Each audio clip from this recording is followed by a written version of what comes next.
Do you have Chardonnay for the? I want it cold. Cold for a meaningful conversation. I might even have some nuts. Adam Curry, John C. Dvorak. It's Sunday, August 23rd, 2015. Time once again for your Gitmo Nation Media Assassination episode 750. This is No Agenda. From the Gulf Coast to the Great Lakes and all the states in between, a great Gitmo Nation broadcasting live from FEMA Region 6 in the capital of the Drone Star State. In the morning, everybody. I'm Adam Curry. And from northern Silicon Valley, where there's bears in the pool, I'm John C. Dvorak. It's Crackpot and Buzzkill in the morning. Oh, bears in the pool? Yeah, bears in the pool. What's with the bears in the pool? Oh, you haven't seen that video? No. Oh, all the network news shows played it. Oh, no. What? What did I miss? Oh, it's great. Well, I have a small snippet of it. Uh-huh. You can play. I think it's called Bears in the Pool. No, it can't be because you go from A to C. Uh-huh. There's no bears. Oh, there are bears in the pool. Okay, I got you. Can really get unbearable. What's a mother of five supposed to do? There's bears in the pool! But the two children who normally get to use this pool aren't exactly happy about it. There's bears in the pool! I wasn't going to start off with this particular clip that I have. Cecil the lion, this whole thing. This played out over the past 2 months, correct? Well, before you do that, can I explain a couple of things about bears in the pool since you're unfamiliar with this? Sounds like there were some bears in the pool somewhere. Yeah, well, yes, there were bears in the pool. There were 5 of them. How hard is that to understand? I get it. But it was in Jersey. Oh. Were there bears? A lot of bears in Jersey? Only those that drive motorcycles. All right. Anyway, onward. Okay.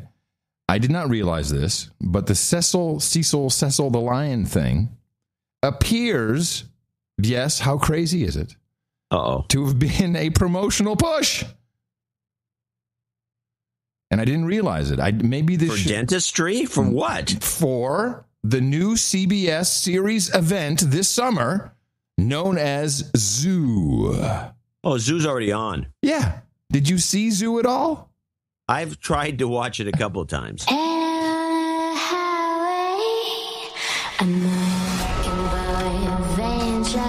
Listen. I don't hear anything. Exactly. Where are the birds? Where are the monkeys? Have you ever heard it this quiet out here?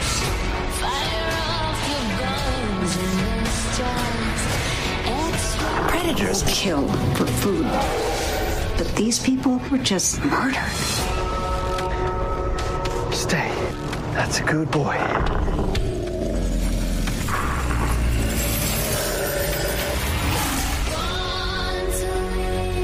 I love they put that in there. Born to be wild. You will be eaten by lions this summer on CBS. No, this is, they have a whole bunch of trailers. But did the lions eat the people who were hunting them? Yeah. This show came out before the Cecil incident, right? And it didn't go anywhere, and it did not go anywhere. No ratings. It came out end of May, beginning of June. Didn't go anywhere. No ratings. Unwatchable crap. That. It's because it's a piece of crap. Yeah. Hence. No, I'm not. The whole premise of this show is that the lions, among other animals, but the lions are tired of being hunted for trophies, and then they rebel. And then they draft their friends, the dogs, turn them into wolves. Yes, well, dogs are big friends of lions in this show. Yeah. I can't help it. I saw that one. Oh, this makes nothing but sense. Yeah, well, it doesn't make any sense to me. It doesn't make any sense that show's even on. But, different things get green lighted. Hey, have you ever had the following happen to you? And I should have looked this up. I bet you there's a high death toll of people tripping over a suitcase in a hotel room in the dark. I don't know about the death toll. Really? You think a death toll? Somebody died? Have you ever tripped over a suitcase in the dark? Yeah, I have. And it's one of the most painful, awkward things to happen. Depends on how you catch it. If you're wearing your shoes. Well, not when I'm going to the bathroom in the middle of the night. Well, try to go before you go to bed. That's my advice. Write it down. Wait a minute. You never write it down. You never get what? Write what down? Go to the bathroom before you go. Yeah, but sometimes I have to go in the middle of the night. Don't you have to go in the middle of the night sometimes? Rarely. Huh? Isn't that what men do when we get older? Well, it hasn't happened to me yet. I mean, it's not that I've never gone to the bathroom in the middle of the night, but it's pretty unusual. Well, I almost killed myself in Chicago, falling over the suitcase. On this trip? Yeah, it was not good. So you're okay. I don't want to get into the details. Yeah, you can. You can get into the details. Go ahead, ask your question. Probably with someone. Yes, I was with Tina. Okay, and did you wake her up when you fell on your ass? No, Did you scream "ow" because you stubbed your foot? It sounded more like this. When you went tumbling? Yes, into the suitcase. How did you go into the suitcase? How big is this suitcase? It's a 29-incher, and it was open on the floor. You know, so you had the suitcase open on the floor, and then you don't have any place you can. Well, I don't want to place any blame as to who left the suitcase open. Oh, now we get to the bottom of it. So she leaves a suitcase open because she overpacks like probably. No, not at all. Not at all. This is one of the first. She's a keeper then. Oh, yeah, she's a major. Word for it. We had almost half the suitcase left over. That's keeper good for you. She's a keeper. You're right. She's a keeper. No, any woman who's not an overpacker who doesn't bring like giant bottle nowadays you can't do it. I think TSA did a lot of people a favor by making the 3-ounce limit because otherwise some women will just put in huge bottles of 5 or 6 bottles of shampoo. No, I have more product than her. I know. Really? Yeah. Huh. Yeah, minimalist. Good. Yeah. So I was in Chicago. For a couple days. So did you break your arm or anything? No, well, actually, I sprained my wrist very badly before we went on the trip, and I'm wearing doing what? An unfortunate sexual incident. Really? Yeah, yeah. Really? And I twisted my wrist, and it was an audible crack. Ow! Yeah, and you know when you turn your wrist, you know how it's like. On the right hand, right there by your wrist, the bones kind of cross over each other. Does that make any sense? No. Well, continue. Yeah, and that hurts now a lot. It's gotten better, but yeah. You should probably wrap it. Yes, it's wrapped. It's wrapped tightly. It's wrapped tightly. Yeah. Anyway, discovered something. This was a very cool trip, John. I went to Tina's from Chicago. Yeah. So I went to meet her sisters. How many sisters does she have? Well, she has 4 sisters. 3 of them were there. We had Lisa, Angie, Tony. Let's see. The 2 husbands. We had. So there's 2 husbands. 2 Lisa's 3 sisters. Check it out. Yes, Lisa's husband Rob. No,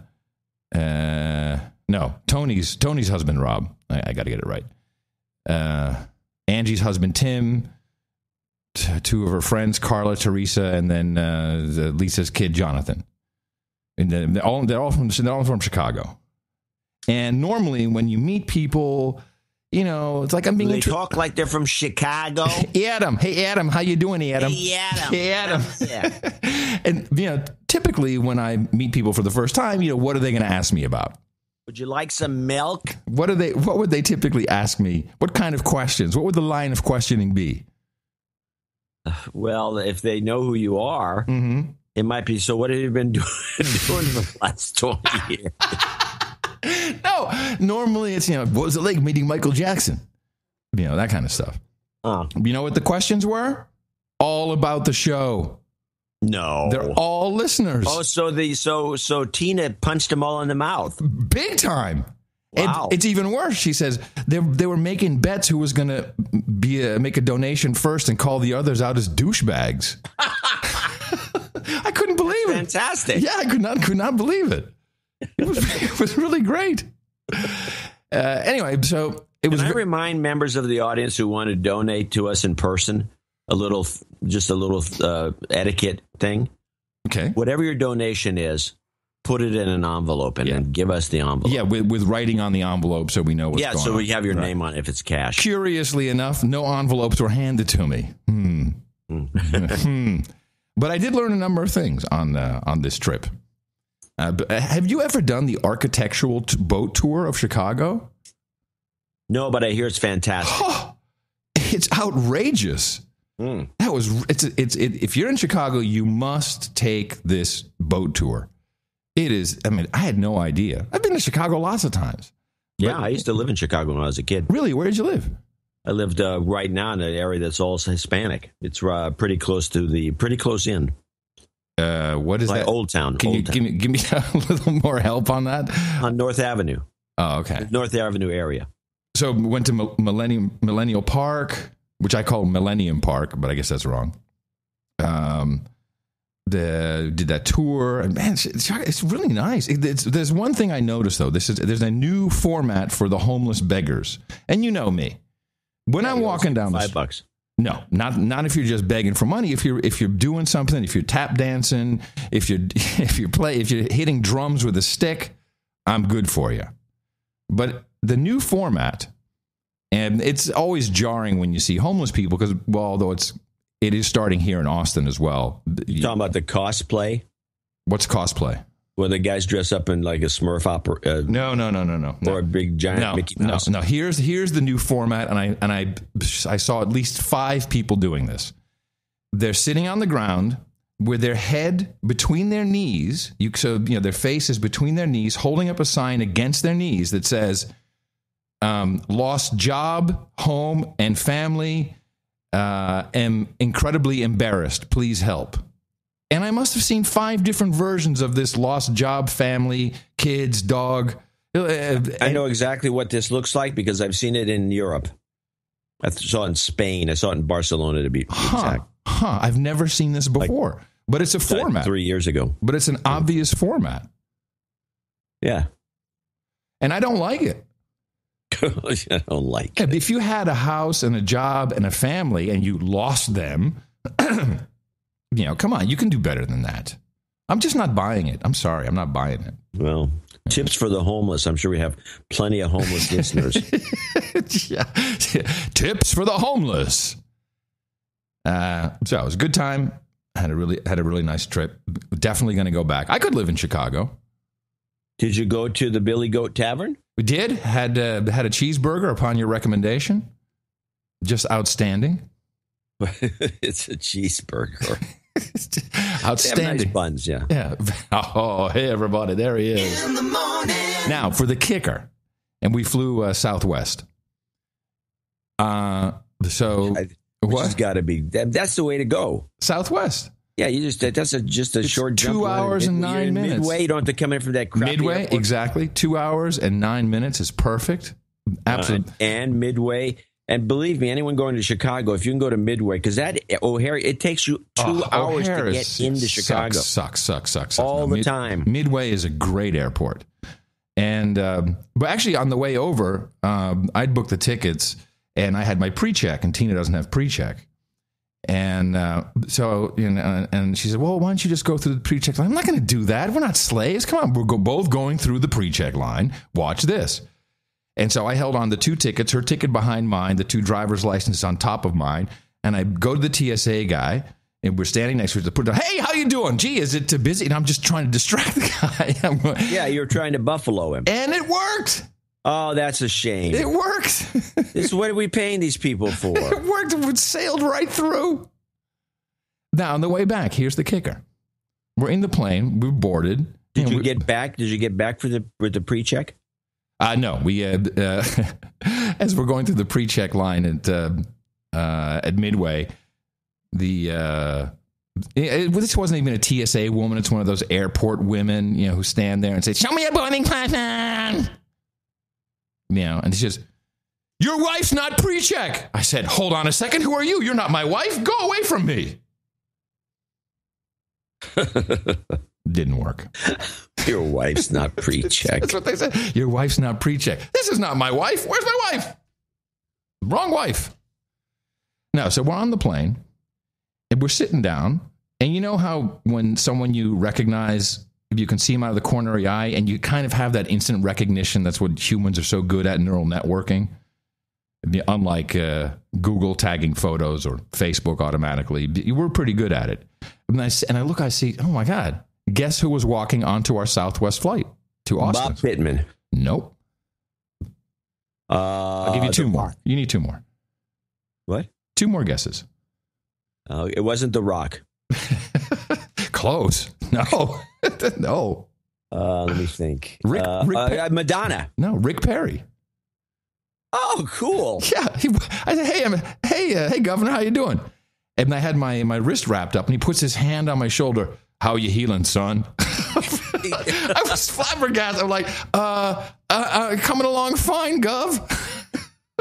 And then as we're leaving the airport, because, he was just there picking up his bag.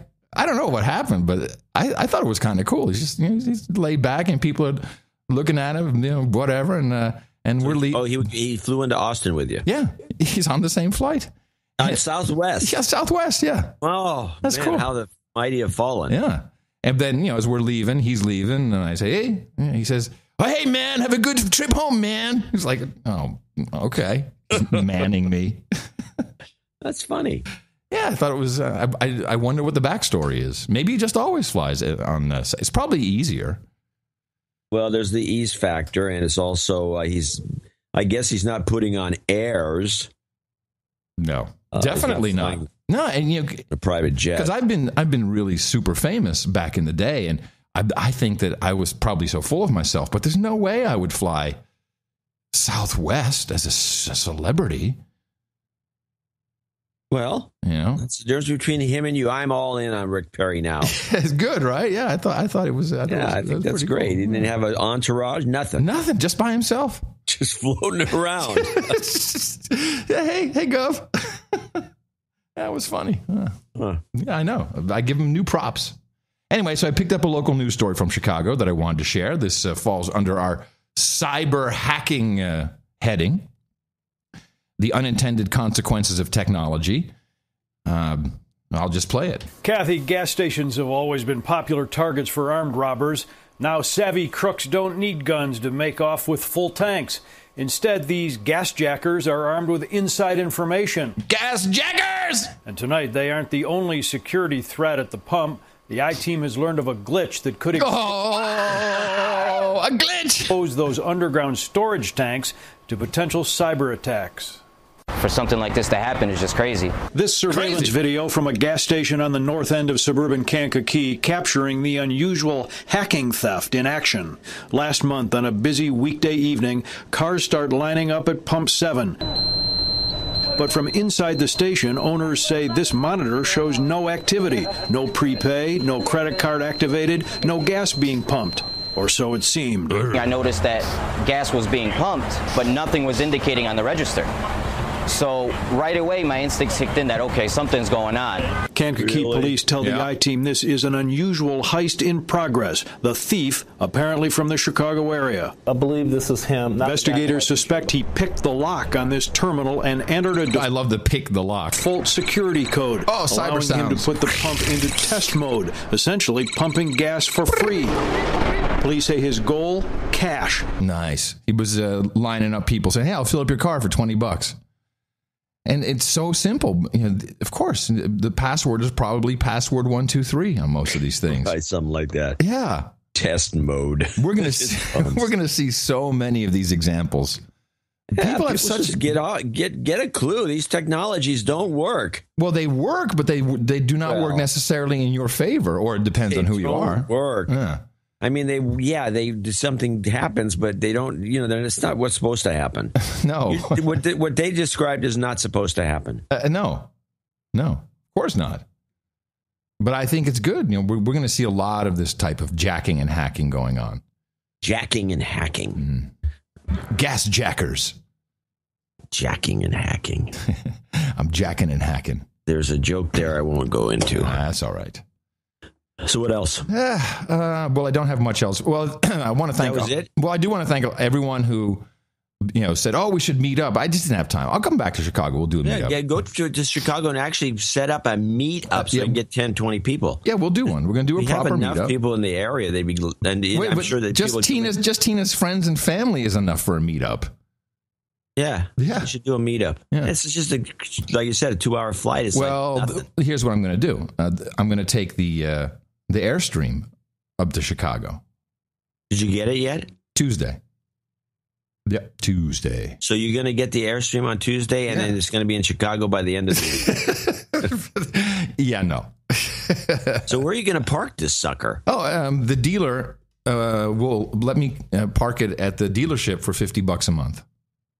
That's reasonable. That's very reasonable. I mean, it's what if you had a storage room, it would be $50 a month, and you can use, and I believe you will, use the trailer as a storage room for all your crap. Where am I going to put this crap? Oh, I know. I'll just throw it in the Airstream. Mm-hmm. No, so Tuesday night, I'm going to do a test right away. I'm going to drag the thing from the dealership. I'm going to go to McKinney State Park and have do an overnight. A hitch?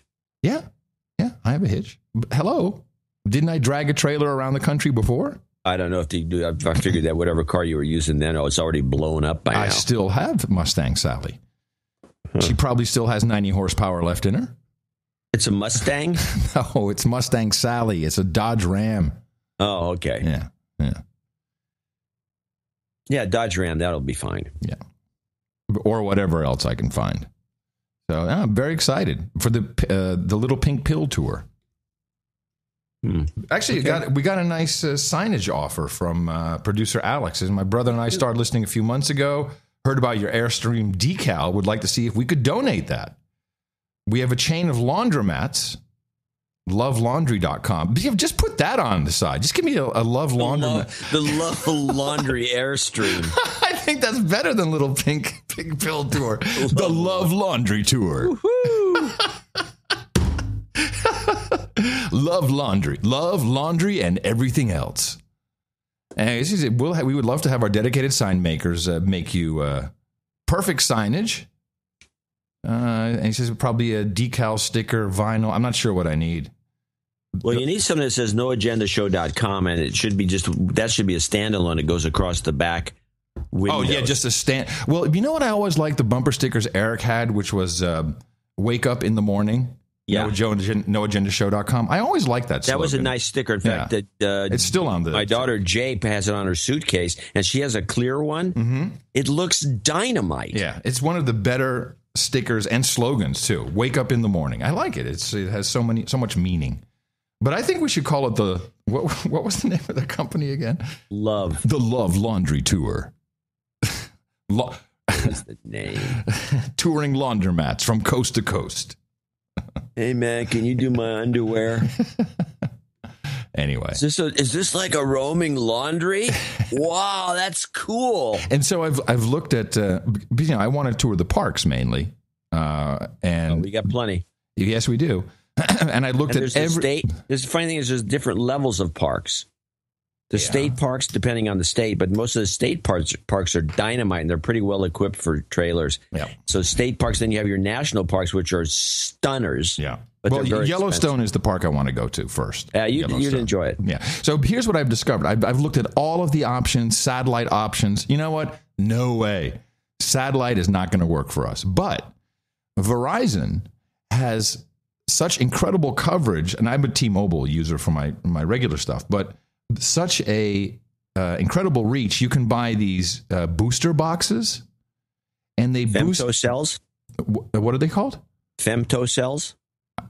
I don't know. Maybe that's what it is. Well, you purchase it with a Yagi antenna, which gives you incredible gain, and and it will do the LTE, and it can boost up to like 50 miles or something. Why don't you get an OTA? A receiver while you're at it. They're not that. What's an OTA receiver? Over the air. It takes a regular signal. You drive into. That's what I'm talking about. That's what you get. But you says Verizon. What's the point of that if you can just get OTA? No, you mean for anyone? You mean what is OTA? I don't understand what you're saying. Over the air. It's just old fashioned television. Yeah. You have your UHF antenna. Yeah, but John, this is for the show. This is for internet connectivity. Oh, for the show. I thought you were talking about television. No. Oh, yeah. I need to watch a lot of television. Oh, that's well. See, it made no sense to me because if you're going to talk about satellite, I'm sorry. That would only be for television because you can't use that for anything. Internet. No, internet. Oh. The internet. Yeah. So, you're doing the right thing. Yeah, and it should be at least enough to do prep for the show and watch C-SPAN. But if we're having issues, I can always just drag the thing down to some Wi-Fi closer by or whatever. So I'm happy. I'm very excited. This is what you've always wanted me to do. Yeah, you should be very excited. I'm thrilled. Okay, he's great. This guy's floating around. The Love Laundry Tour. Love Laundry Tour with a. How about just I Heart Laundry? And by the way, that would really confuse him. What? I guess the guy is some laundry mogul guy. What is this guy doing? He's a laundry mogul. That's what you can tell. Oh man. Yeah, it's going to be a great fall. But I have to get moving on this. I got to do this in September. I don't want to be stuck in snow and crap. No. You want to get out there and do meetups. People would love to see you. Yeah. Are you going to show up at one of them? Oh, absolutely. Yeah, sure. Okay. That'll happen. I'll be there. You can count on it. All right. Good. Anything other than this small chit chat to discuss? Yeah, I think we got some other things. I got tons of stuff, really. I have a lot of stuff. Let's start with since you're talking about Texas, you're talking about Rick Perry. Let's talk about Ted Cruz. Ted Cruz, okay. So I have a double clip hit with Ted Cruz. Double shot of Cruz. So Cruz this is Cruz in 2015. Would you support a change in the 14th Amendment if necessary to achieve that? Absolutely. We should end granting automatic birthright citizenship to the children of those who are here illegally. Look, I would note that has been my position from my very first days running for the Senate. I was advocating for this back in 2011. And so I welcome Donald Trump articulating this view. It's a view I have long held. Okay. And, well, let's listen to him in 2011. The 14th Amendment provides for birthright citizenship. I've looked at the legal arguments against it, and I will tell you, as a Supreme Court litigator, those arguments are not very good. Oh. As much as someone may dislike the policy of birthright citizenship, it's in the U.S. Constitution. I think it's a mistake for conservatives to be focusing on trying to fight what the Constitution says on birthright citizenship. Lies, I tell you. He's a liar. I stole those two clips from MSNBC. We're out to get him. Oh, okay. Well, they're right. And this is for Cruz, who is a very successful, accomplished litigator. Is he even a constitutional lawyer? I guess he is. Well, what is it? I mean, I've read many opinions about this 14th Amendment, about the anchor baby stuff. And to me, it seems like... So here's how it would work, and I know quite a bit about the immigration process, having done it twice.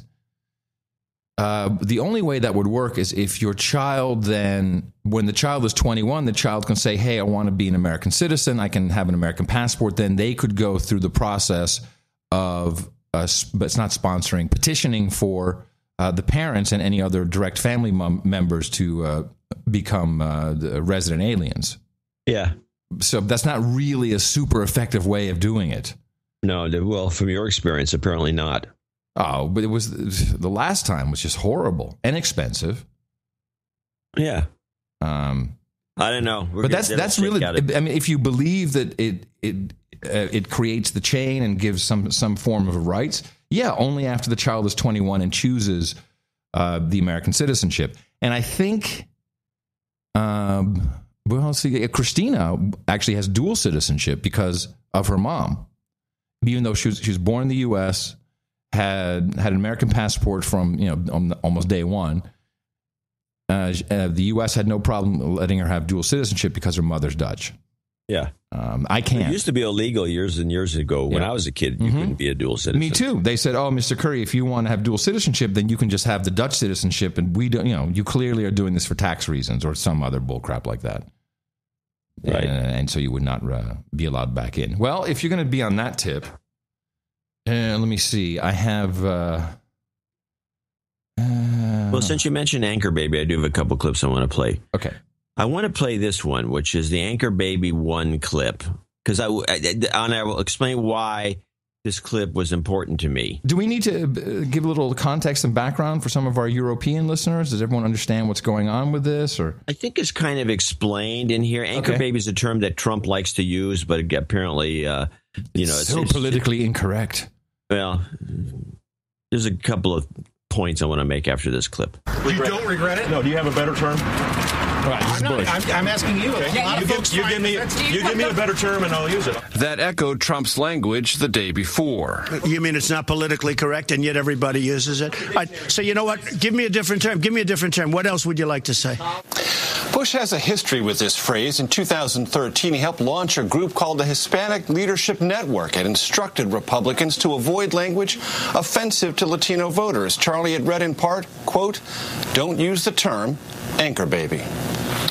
Major Garrett in Washington. Before you get into your deconstruction, John, I think I have a clip that adds value to this in between your two clips. If you say so, but go on. Yeah, play that, because then it may actually further emphasize my problem. Well, this is ABC. This is the guy, and I think the clip actually starts off with a repeat of the ABC reporter Tom Lamas. You're going to ruin my point. Okay, then go ahead. I'll let you go. All right, I heard this clip. The first time I heard it was Major Garrett. I know that he's dogging Trump. And I heard this clip to say that Trump had earlier denounced the term anchor baby. Mm-hmm. You said mm-hmm. Mm-hmm. I'm just saying not what he's... I'm just saying I've heard the same report. I'm not saying I heard the same thing. Well, this is the joke of it. It's not Trump. And when I heard this and I went and got my second clip, I'm thinking to myself, well, this is interesting because this contradicts the report that I just heard on ABC. I'm sorry. Which one am I looking at here? The second one is ABC. Yeah. Okay.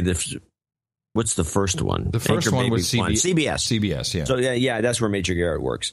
So I said, this is funny. Major Garrett's full of crap because the CBS report clearly says something different, and you can play that.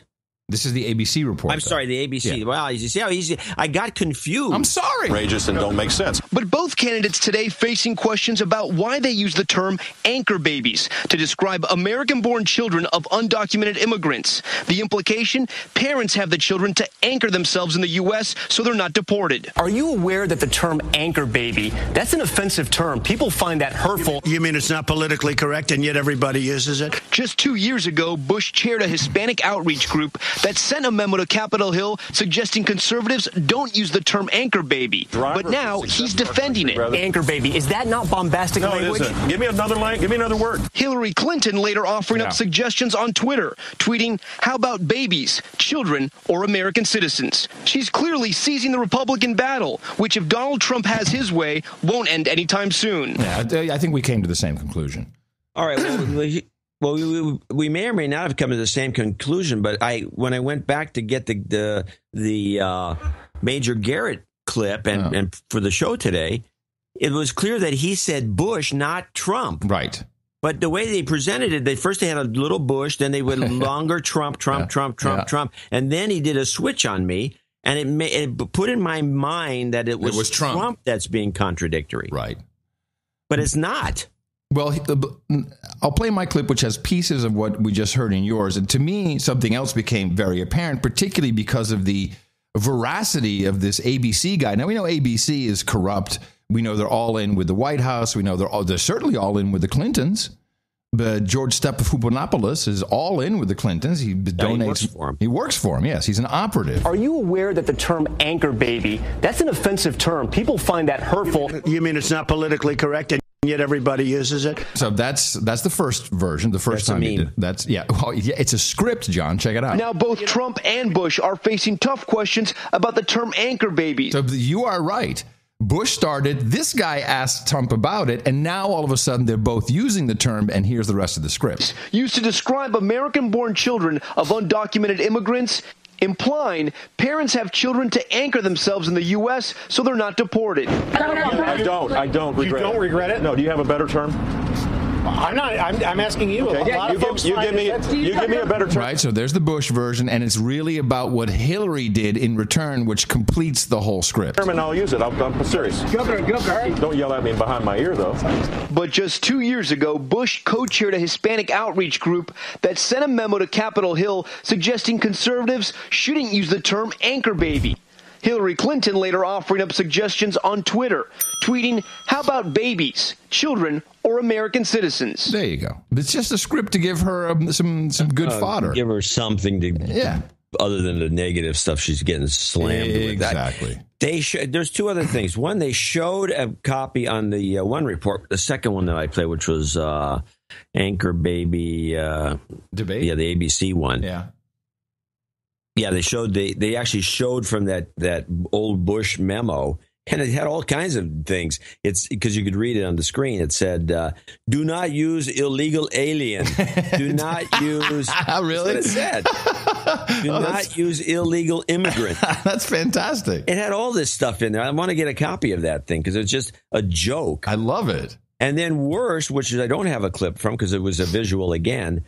NBC, when they did this story, and they did it, and of course we're doing 3 networks for 3 weeks. Mm-hmm. Oh, 3 and 3, everybody, yes. When NBC did it, they did a fly-in of supposedly the dictionary definition of anchor baby. Oh, does it say it's a derogatory term? Let me guess. Worse. Uh-huh. First it comes, I don't know what dictionary. Xenophobic, maybe? No, it wasn't that bad. But wherever I don't know where this came from because they never cited, didn't say Merriam-Webster, didn't say anything. I think this is, I want to find out. I took a photo. We looked at it, and it said nothing derisive or derogatory. This came up the following way. Boom. It said Anchor Baby, and it was in Franklin Gothic. And right under it in italics, it said offensive. I haven't found that. I've never seen it. And then when the beginning of the definition was a derogatory term meaning. So this is bullcrap. I think they just made this up. Yeah. I think that's clear. This is made up to give Hillary an opportunity to call anchor babies children or human beings. It would have been funnier if she said human resources. Then I would have believed her. Trump did his big rally in Alabama. Yeah. And this is how cool this guy is. He circled the stadium twice with the 757. He did a flyby. and then on C-SPAN, one of our producers caught this. This is the C-SPAN coverage before he's in, and you see a shot of the stadium, and then you hear this. Here we go. Hold on. For some reason, it's mono. Let me. It's only one channel. Hold on a second. Why is that? That's strange. While you're getting that straightened out, one of my favorite observations on one of the very extreme, well, not extreme, just normal liberal left-wing blogs was gloating over, CNN and MSNBC cut Trump's speech off after 20 minutes. And I'm thinking, they gave him 20 minutes? Yeah. Hold on. I think I have it now. Let me just see. MSNBC is really giving more time to Trump than anyone. Opening of the Trump tour. Here we go.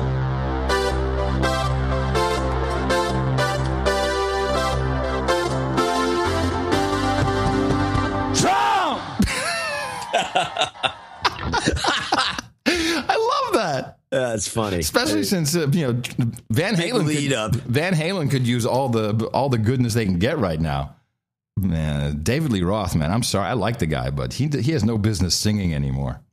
Anyway, so then we have this. This is on Anderson Cooper 360. Anderson Cooper 360. He's talking to a Demetwat operative, Paul. What's his name? Baglia? Baglia, yeah. Oh, that guy's the worst. Well, he said something pretty outrageous at the end of this little clip. Paul, do you agree with that this is sort of appealing to what used to be called Reagan Democrats? No. No. You want to elaborate on that, Paul? No. He's appealing to angry white men.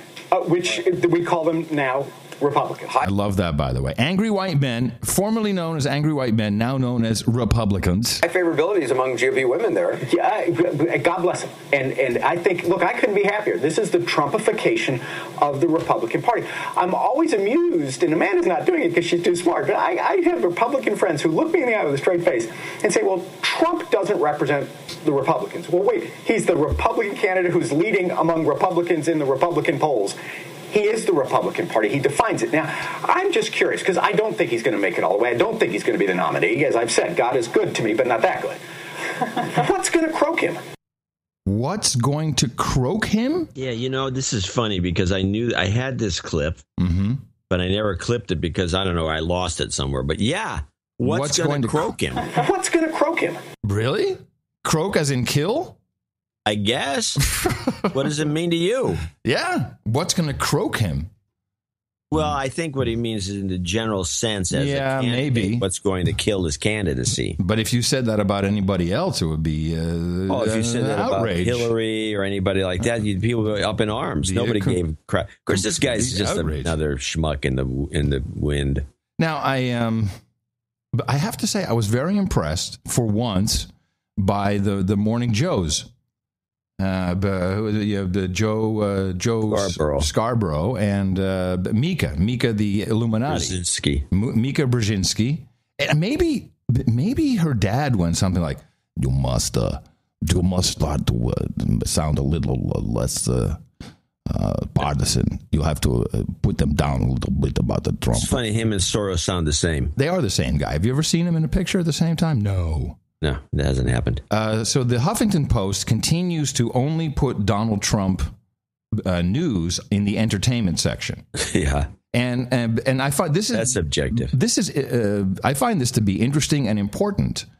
The Huffington Post has influence. There's no doubt. Has influence. But they have sworn, and I believe the Washington Post, maybe online, there's like some other guy from the Washington Post who's also on board with this. But the Huffington Post, why does it have to be called Post anyway? Where does this come from? Post. Post? Yeah, Post. Yeah, it's an old news name for a news, like newspaper? The Bulletin. Okay, well, hello, Huffington Post, 1720 calling. We want our Post back. What else are you going to call it? So Mika took this douchebag kid, I forget his name, who is all riled up. He's totally jacked about how righteous he is, and Trump is just a distraction. And she actually does something really cool at the end, and she calls him out with several examples as to how they're full of shit. We need to talk about this because I think you guys have made a mistake. Yeah, so, I mean, nobody can deny that Donald Trump is partly where he is in the polls because of the media coverage. Do you hear this guy? Already I hate him. And this is the political editor, I think, of the Huffington Post. Yeah. And our big statement is that our big statement, because, we're the media. We have a big statement. We have a statement. Look at our statement. Trump is not a serious candidate. He's an entertainer. But you can't do that. You were you along with the Huffington Post Washington bureau chief, it's Ryan Grimm. Washington bureau chief. Yeah. You wrote this last month explaining your decision not to cover the campaign of Donald Trump as part of your political coverage. And this is what you said. You said Trump's campaign is a sideshow.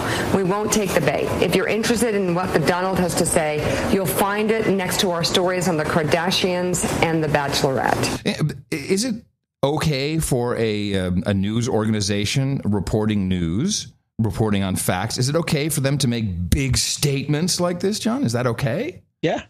It is? Yeah, they can do whatever they want. Is that journalism? Is it journalistic? I think it's ethically sketchy, and I think they can be condemned for it, but it's not. Here's the rest. Mika will explain. Except, Danny, he's in first place by a mile in Iowa, in New Hampshire, in South Carolina. Republican establishment members are now starting to say this guy may be the nominee. Yeah, and Bernie Sanders may or may not be in first place in New Hampshire, but Mika has to go to C-SPAN to watch coverage of him. Because of Donald Trump's celebrity, he's getting this perpetuating, nonstop, wall-to-wall coverage that's no different, honestly, than when CNN went wall-to-wall on Malaysia. He says it's no different than when CNN went wall-to-wall on the Malaysia airline crash. How about when CNN and the rest of them went wall to wall on Obama? Thank you. But hold on. Following that logic, let's say there was like a former comedian and performer for Saturday Night Live who never held political office, who was running for the Senate. HuffPost would cover that as entertainment, right? Sure. Or how about Al Franken? Sure. Whoops. He says, sure. How about Al Franken? Oh. Senate run. How about on Ron politics Reagan? In 2008. I mean, you can't. It is. But I'm sorry. No. How about an A-list Hollywood actress who had never run for office who was considering a Senate campaign? You've covered that. Not in your entertainment pages, right? How about Ashley Judd on HuffPost Politics in 2014? Well, she's a woman and a Democrat. And how about a businessman and pizza mogul who had the 999 plan, who's never run for president and was known for some great quotes that surely would be entertainment, right? Right? Right? And this guy is a douche knuckle. He walked off not this show, but he walked off that set, like a year ago. And so he's just, this shows you what's wrong with your press. And I think Huffington Post now qualifies as, mainstream media. All they seem to do is copy mainstream media. Oh no, they steal a lot of stuff too. It's not really. I don't know how people can quote it or point to it or anything. It's just it's a joke. Yeah. Well, you think that's the only And I joke. think this really proves it. These guys, they're trying to be kingmakers or something. I have no idea what they're thinking. But it is. Let me see. I think. Here's another one of those douches. This is Jeremy Peters. I think this is the kid who initially reported on the on the Hillary emails in a very, very sly kind of way. We deconstructed all that. How we believe that he jumped in to help distract from the Clinton Foundation and had some wishy-washy stuff about the emails, but it really turned out to be a good distraction because no one's really talking about that anymore, about the hundreds of millions of dollars coming into the Clinton Foundation. And he was on... it worked. Yeah. Oh, yeah. So his name is Jeremy Peters, New York Times, and now they're hounding him about the New York Times, as far as I can tell, not actually reporting that what she did is illegal. What she did is illegal. And listen to this guy who's just, he's just not going to condemn his favorite person. She did not do it properly. There was an impermissible use. Right, and there were questions from the very beginning about whether or not this was. I'm just asking you, the federal judge. You've seen he says it's impermissible. Impermissible, but okay, fine. He says that. Sure, I'm not arguing whether or not it was permissible or impermissible. All I'm trying to figure out is what Donnie was saying, which is, okay, how does this affect it seems like it would hurt you to say that, yes, the federal judge who works day in and day out, who follows the law and reads the law, and it's his job to interpret the law, says that she impermissibly used email. And I'm just trying to figure out, is this like Fonzie saying that he's wrong? Can you not just say? Because you're saying, well, I don't know. It's a question of how it affects the populace. I mean, it's just... No. And it's a question of how... a reporter for the New York Times. Don't challenge the New York Times. Don't challenge the Washington Post. You want me? That's Donnie Deutsch. You want me to indict and damn Hillary Clinton? No, we don't. I'm not going to do that. I'm not going to indict Hillary Clinton. New York Times, ladies and gentlemen. Yeah, why bother? All in. Why bother? Yeah, why bother at all? Obviously looking for a job when she has her, hopefully she gets president and then he gets a job as a press secretary. Spokeshole, exactly. I had this happen to me when I was writing op-eds at the Chronicle. I had a guy who was the editor for a very short time. Do you want to out him or? I can't remember his name. It's 20 years ago, 30 years ago. And I do remember him hating my material because I was actually writing slightly conservative. He's a Republican. And he ended up went to work for Feinstein. Of course. Yeah. Went right from the newspaper right to Feinstein. Of course. But I have a Sean Hannity, who's the opposite of this character from the New York Times you just cited. Mm-hmm. And he's citing he cites the 3 laws that she may or may not have violated, probably has. And then there's a little, Guilfoyle, who used to be a prosecutor. And I thought you were going to say prostitute, but prosecutor, yeah. Prosecutor. She throws her 2 cents in. I think it was a very good little the Sean Kim Hillary emails clip. 1924. You've got 18 U.S.C. 2071. Let me stay on that third one for just a second here. Whoever, having the custody of any such record, proceeding, map, book, document, paper, or any other thing, willfully and unlawfully conceals, removes, mutilates, obliterates, falsifies, or destroys the same shall be fined under this title or imprisoned not more than 3 years or both, and shall forfeit his office and be disqualified from holding any office of the United States.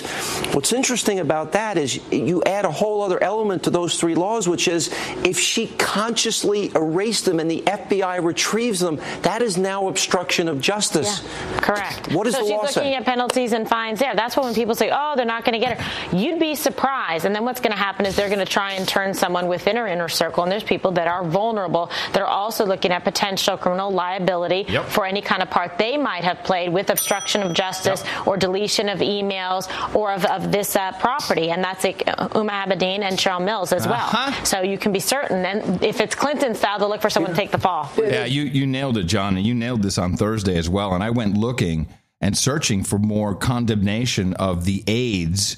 And I have two quickies here. This is just using that word first, the aides. Oh, the aides could be doing, aides. On the other side, the Democrats. You've got Bernie Sanders filling stadiums as well. 28,000 people are expecting. And the email controversy. Where is it now? Getting worse by the day for Hillary Clinton, and as much for her as for the aides, some of the aides around her at the State Department. The FBI investigation is getting more serious every single day. More serious. There's more signs that there were emails that were classified, either marked classified or should have been marked classified, that were sent to her. Nobody's saying she sent them yet, but that were sent to her and ended up on that home server of hers. That's against the law. And so as the FBI, now they're not just investigating the server itself, but how these messages got to her. Did her aides paraphrase top secret things and send those things to her server? Again, it's everything about this, the way they've handled it this week, clumsy, defensive, evasive, and the actual seriousness of the investigation gets a little bit more serious every single day and more worrying for her politically. A little more serious every day, worrying politically. That is CBS, who are all in to get her. And here is the same. I would agree, by the way. I've been, again, 3 networks, 3 weeks. 3 times 3, everybody. 3 by 3. CBS is using the bad photos of Trump as portrayed in the newsletter. Innuendo and a bunch of stuff. They are definitely not on Hillary's side. And they are now giving a choice of which aide we're going to throw under the proverbial autobus. So those 2 emails are giving us an idea of the kind of information that was being exchanged on her private server. Both of them were uncovered in the ongoing congressional investigation into the attack in Benghazi, Libya. And intelligence officials say they contained classified information. The first email from April 2011 was forwarded to Clinton by aide Huma Abedin. It cited intelligence reports from the U.S. Africa Command on Libyan troop strength and movements. The second, forwarded by aide Jacob Sullivan, outlined reports of possible arrests in connection with the Benghazi attack. The concern in the intelligence community is that classified emails on a private server could be more easily hacked or compromised. So they do 2 things here. One is they give a clear choice, but did you catch, and I'm not sure why, but the way they said it, the way the lady read the script was 2 emails, one sent by a Huma Abedin, the other sent by a Jacob Sullivan. I actually thought that his name was a Jacob Sullivan, but for some reason they decided to present them. That's interesting. It's almost like they're now you have to play it again. But you know what I'm saying, right? It's like you should tell me this in advance. I'm sorry. It's forwarded to Clinton by aide Huma Abedin. It cited intelligence reports from the U.S. Africa Command on Libyan troop strength and movements. The second, forwarded by aide Jacob Sullivan. Aide. Is she saying aide? Yeah, both of them. Oh, okay. Wow, it sounded like aide. Huma Abedin, aide. So they're emphasizing the word aide. Okay. Well, that's actually even better when you think about it. Yeah, they're setting somebody up. And there was that third one, Mills. Oh, who's Mills? Who's Mills? That was the one in the other report. Right. When Guilfoyle went on about who's susceptible to being flipped. Well, guess who it's not going to be? Yeah. It's not going to be girlfriend Huma Abedin. She's not. I wouldn't think so. So it's going to either be Mills, Cheryl, I think is a woman, or this guy. It'll be the guy. Well, that's Joseph Jacob Sullivan. Yeah, they're going to throw anyone under the bus. It's going to be a man. And I think I looked at his. He has a wiki page. Hold on a second. He does. Yeah, and I think he's. If I very instead of having a wiki page, I'd have a lawyer. Well, he's going to have an obituary. Let's see. He's born in 1976. American policymaker and top foreign policy advisor to Hillary Clinton's 2016 election campaign. What do you see? He's a senior advisor to the U.S. government for the Iran nuclear negotiations. So they'll take him out with that. Bad deal. He was interesting. This guy he's a high. Listen to this. Prior to teaching at Yale, he's a Yalie, so you know what that means. Yeah, Illuminati.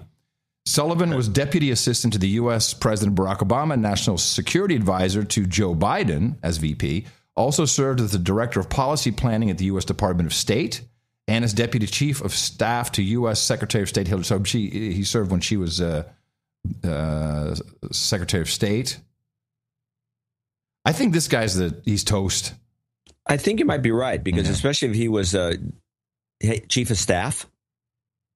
Was he chief of staff? No, I don't think he was chief of staff. What was he doing for her when she was Secretary of State? You said something. Hold on. It's right at the end. Director of Policy Planning.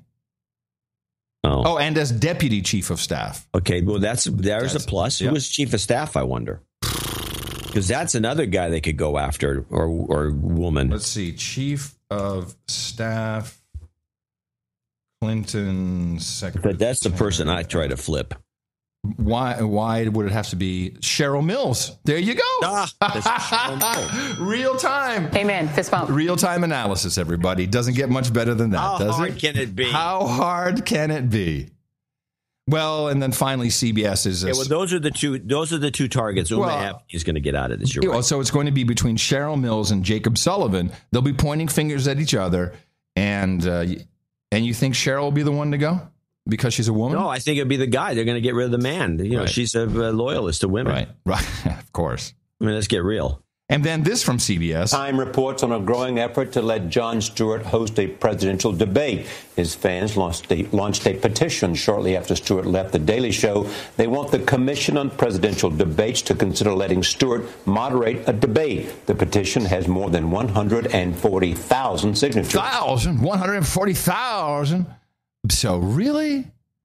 I've known Jon Stewart a long time, but he's very good at written pre-scripted gags. They'd really have to script quite a lot for him to do a good job on. As a television personality, being a debate moderator is not the same as being the news debunker and cracking jokes. It's just not the same. However, here's the other problem. However, for the show known as the presidential elections, it makes a lot of sense. I mean, it's a ratings bonanza. They could save him for that if they're going to use him at all. But in the meantime, he's not getting on because everybody is scrambling. Everyone wants to do this because it's good for their, you work at CNN and you're going to bring somebody in from the outside when I can do it. Yeah. Oh, they'll be angry. Yeah. Yeah. You're just going to create nothing but ill will in the company. Final clip. Well, I have two actually, but this is so Trump says he fired his policy advisor, Roger Stone. And it was a while ago. Yeah, a couple weeks back. And Stone has been on just about every channel. You've probably seen him on your 3x3. And I have a feeling that he is just a Trump operative, a spy. I think so, too. All he does is go how great Trump is. Yeah, exactly. Well, we don't know why Joe Biden met with Elizabeth Warren, but a lot of people were pushing her to run for president. Do you think it looks more likely that he's going to jump in? Well, my Democratic friends reflected an increasing lack of ease with Hillary Clinton's candidacy. Her unfavorables are climbing. She's mired in this email scandal. She's on defense. She's explaining. And when you're explaining in politics, you're losing. On the other hand, Vice President Biden, I think, appeals to the same kind of establishment Democrats that Hillary Clinton does. And the weakness of Hillary Clinton appears to be to her left. This is why Bernie Sanders is doing so well. Wow. This, I think, explains why the vice president is meeting with Elizabeth Warren. Elizabeth Warren on paper at least, is the ideal candidate to knock off both. She would co-opt Sanders, and she could very easily beat Hillary Clinton. So you're talking about a potential Biden-Warren ticket. Well, before I decided what I wanted to do if I were Joe Biden, I want to know what's on Elizabeth Warren's mind, because she is potentially a stronger candidate than the sitting vice president. Look, Joe Biden has been an effective vice president, but as a presidential candidate, he dropped out of the last caucuses after getting 1%. Yeah, so this Stone guy seems like he's just an operative. He's just somebody asked Trump the question. Ever since you fired Stone, he's been doing nothing but singing your praises. Yeah, and that's on CNN. And Trump's response was, "I should have fired him sooner." Yeah, wow, we need that clip. That makes sense. Hey, man, listen, I'm going to fire you, and then you're going to go and shill for me. Yeah, and we'll just give you a paycheck later or during if you wanted to, whenever. So here's McLaughlin Group predictions. Oh, no. McLaughlin Group, which, of course, is the most scripted show ever. It's Pat. The odds have moved to about 50-50, John, that Hillary Rodham Clinton will not be the Democratic nominee. Hello. Hillary Clinton is still the odds-on favorite to be the nominee. It's very hard for anybody else to get in the race. But I really want to salute the two women who got through the Ranger School. Yeah. Big moment for women. What? Big moment for women. Okay. I think the biggest moment for women in the last couple of weeks has been the play-by-play announcer for the Oakland Raiders is a woman now. This is something I would not have known anything about this. Of course not. No. Final piece here. This is something Politico did a test. Now, I haven't looked into all of their methodology, but they did a test with two. I think they also had a control group with a couple groups, and based on the results, the result rankings of a Google search, which they emulated by using real search results and real websites that these links led to, they state that just by rearranging the order of answers of political questions in Google, which Google wouldn't even have to do. I mean, that's SEO can take care of that to some degree, that the vote can swing as much as 25%. Yeah, I saw this too. What do you think? I think it's true. It's true. I think it's true, yeah.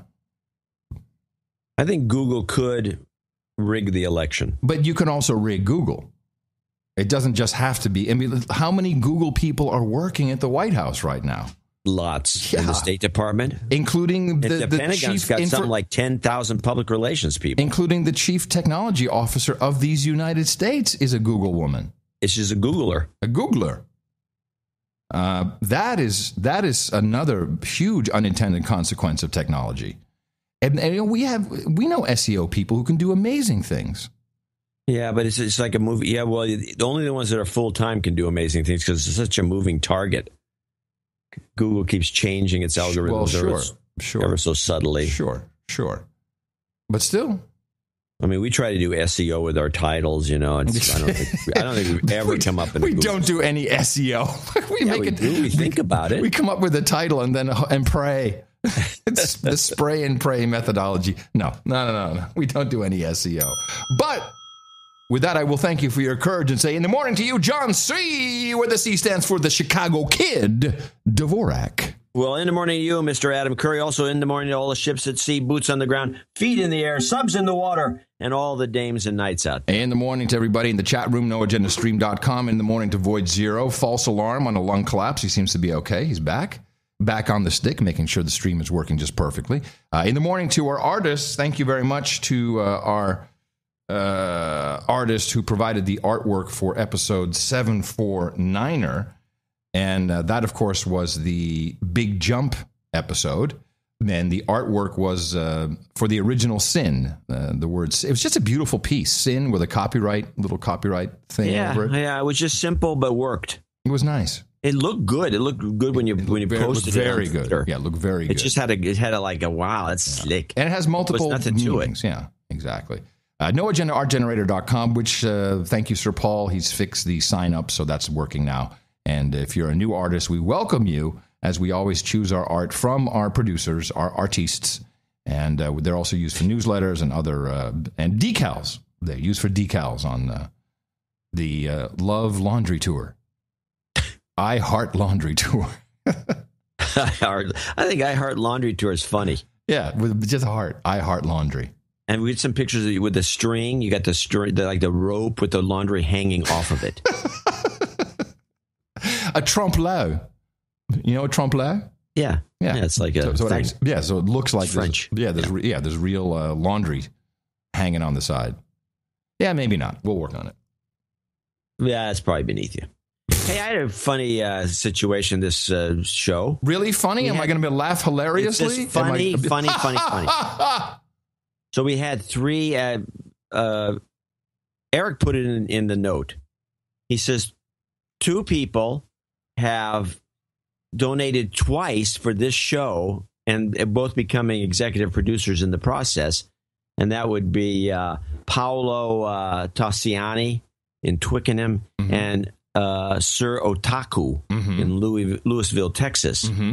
But the joke of it was 2 checks from Craig. Is it Cavell? Yeah, Cavell. Cavell. Yeah, Cavell. Well, Cavell. Yeah.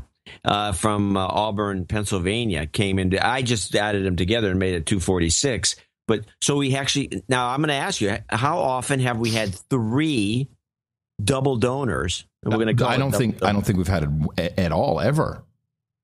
I don't think so either. 3 double donors. It's a 3 double donor show. It's a 3 double donor show. 3, the magic number, That's and right. In the morning. Proof of the random number theory. That's right. 3 double donors, everybody. This is why when a celebrity dies, everybody knows 2 more are going to drop. There was a whole 30 Rock about this. Anyway, well, we know it to be true. We don't need qualified any other way. Well, you have it. Chris Eisbach in Cheshire, Connecticut is our top executive producer, and he came in at $375, Cheshire, Connecticut.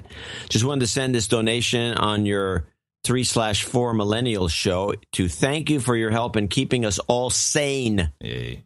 I was listening to show 748's discussion of MacRib's native advertising, and it reminded me of MacD's latest atrocity. Uh-oh. They now serve lobster rolls here in New England. God.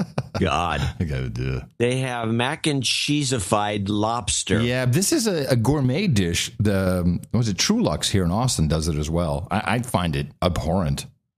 You can't beat a regular lobster, a real one. A lobster tail just dipped in butter. They will do anything to make us slaves feel like we are living it up while they're taking us down. Includes no actual lobster meat. Is that right? Yeah. It's usually crab. McDonald's lobster, mac and cheese lobster has no lobster. Oh, I don't know that for a fact, but typically it's crab. Or that pollock fish that they make into a fake. That tilapia? No, pollock. Pollock? That's, when you go buy fake crab meat and fake. Oh, lobster. Yes. There's no crab meat there's no crab meat in the crab meat that is fake meat for crab meat for the lobster meat. Exactly. We're eating shit. We're not eating it. No. Anyway, he says, please give me some karma. Well, let's go back. The politicians these days are destructive, but at least the politics are entertaining.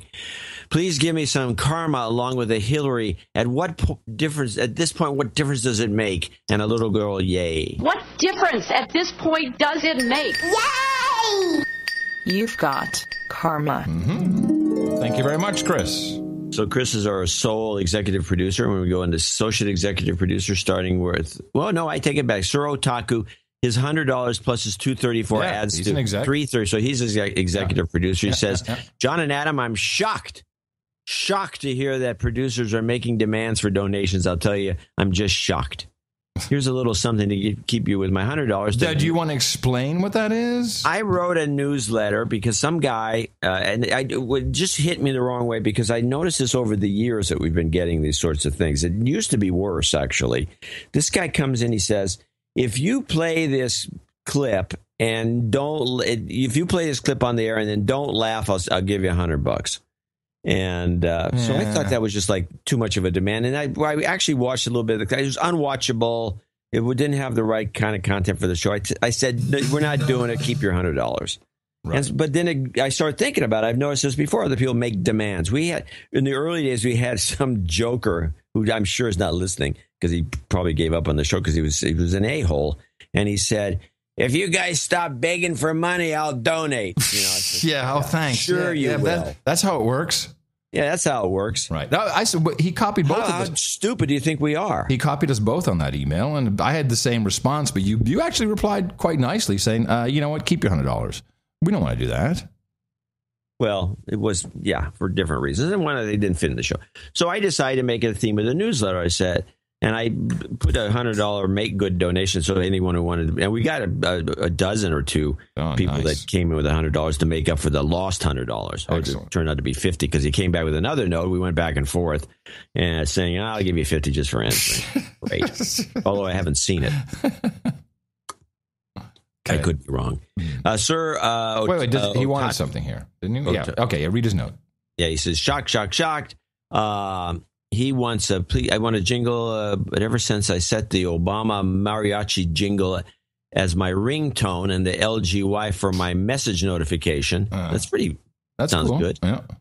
I feel I've got a little piece of the show with me always. Keep up the great analysis while I keep propagating the formula to everyone I come across in the DFW area. K5VZ. Hey, Kilo 5, Victor Zulu, 7-3 from the Kilo Fox 5, Sugar Lima, November. And that is an older call sign, which means he's been around. Doesn't mean it's a vanity call sign. It's not an older call sign. I don't know. Why would it's that be? It's a 1x2. You can get if you are a general. I know you can. Or an Leo's extra. got one that says twit or something. Yeah, but it doesn't mean it's an older call sign just because it's a short one. Well, did you actually take the test? Yeah. Okay, you know what? No.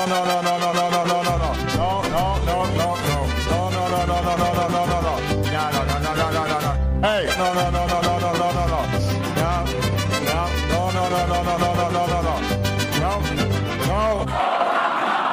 Come on.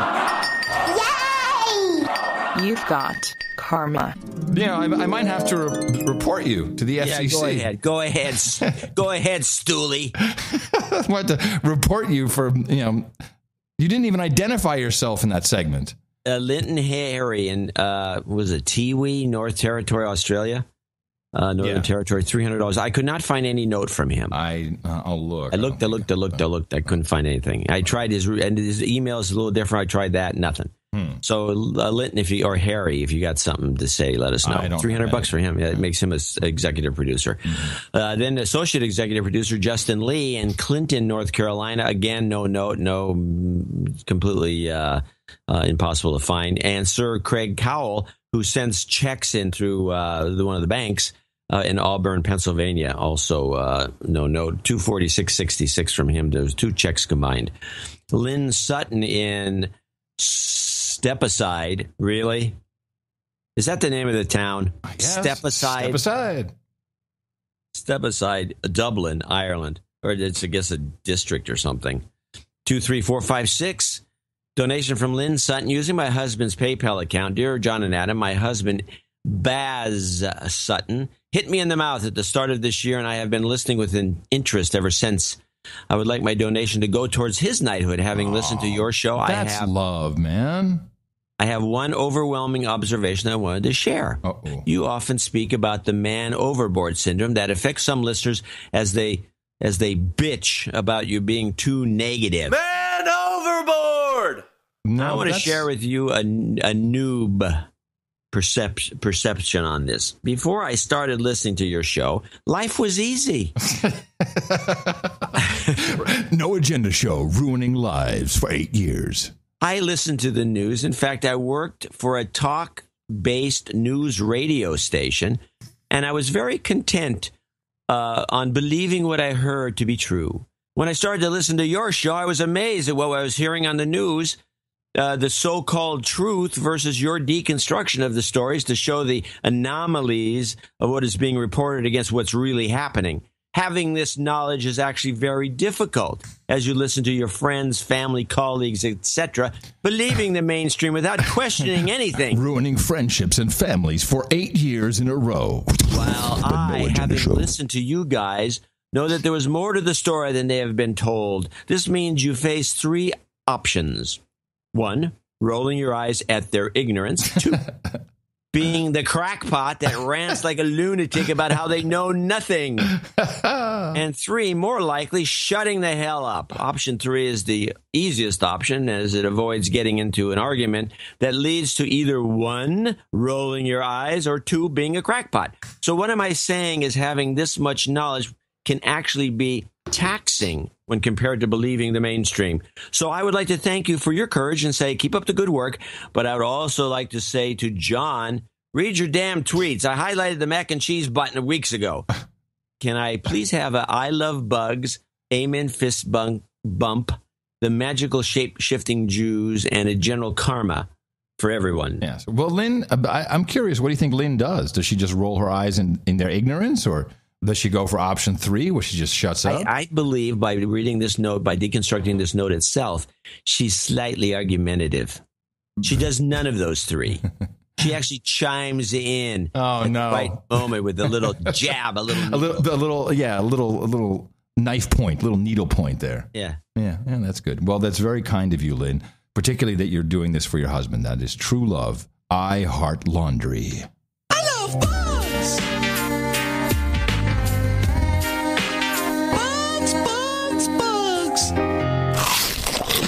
Amen. Fist bump.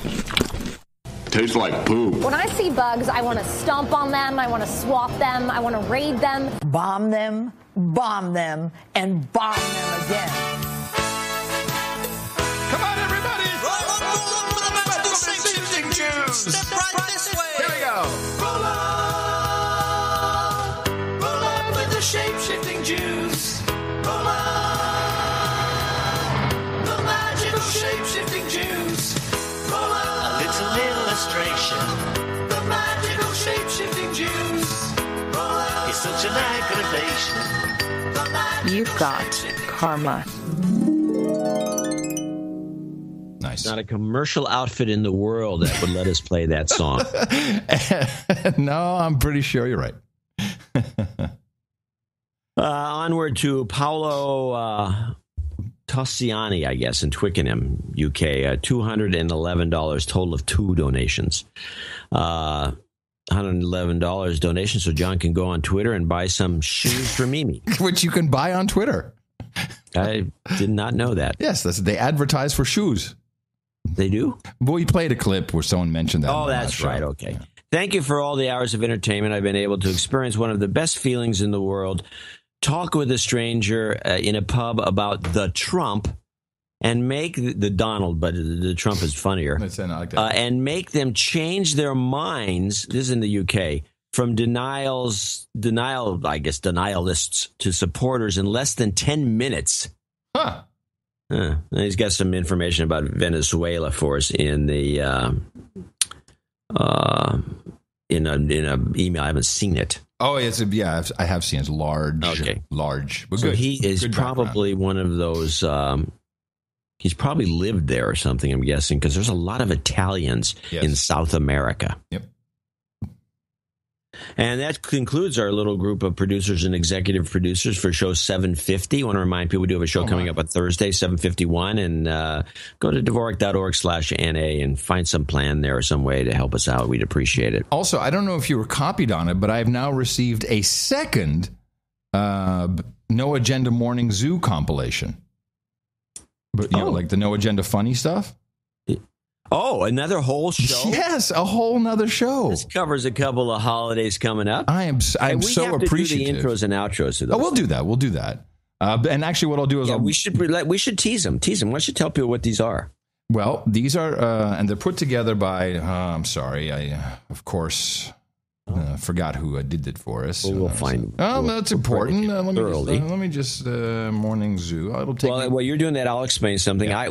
This fellow that Adam's Sir Cyber has put together an entire show of outtakes, like an hour and a half of little tidbits and gimmicks and bits that we've done over the years. And so I get that the original one. I haven't seen the second one. I get the original. I say, oh, this is gonna suck, because it's always just dumb stuff, and it's not really the kind of stuff we Well, it's all of it's our comedy bits. It's our comedy stylings. The little bitty comedy. And I have to say, I started listening, figuring I was going to listen to 5 minutes, maybe. I'm in about minute 11, and now I'm actually to my own material. This is pathetic. I'm laughing out loud at your own jokes. This guy has really put together. It is great. An astonishing compilation of just the funny stuff that we do on the show. And it makes me realize that people always compliment us for being humorous. We are funny. It's funny stuff. I mean, I'm laughing at myself. So we will definitely be using these in the future. And I will do a little teaser, and I'll play the first minute or so of the second Morning Zoo bit from that entire show as one of the close of show segments. Okay, that'd be nice. And we thank these executive producers and associate executive producers profusely. This is how our system works. We don't take any advertising. You can't bribe us for anything. Any product reviews we do is because we like the product or don't like the product. And these credits are real, just like Hollywood does them. You've got opening credits. You see your executive producers, associate executive producers, just like Hollywood. Except, unlike the phonies in Hollywood, will gladly vouch for you if anyone questions why you put this on your LinkedIn page, which seems to help people get work. I'm just saying. Dvorak.org/NA. And of course, we always need your help to go out there and do the very important work of propagating our formula. Our formula is this: we go out. We hit people in the mouth.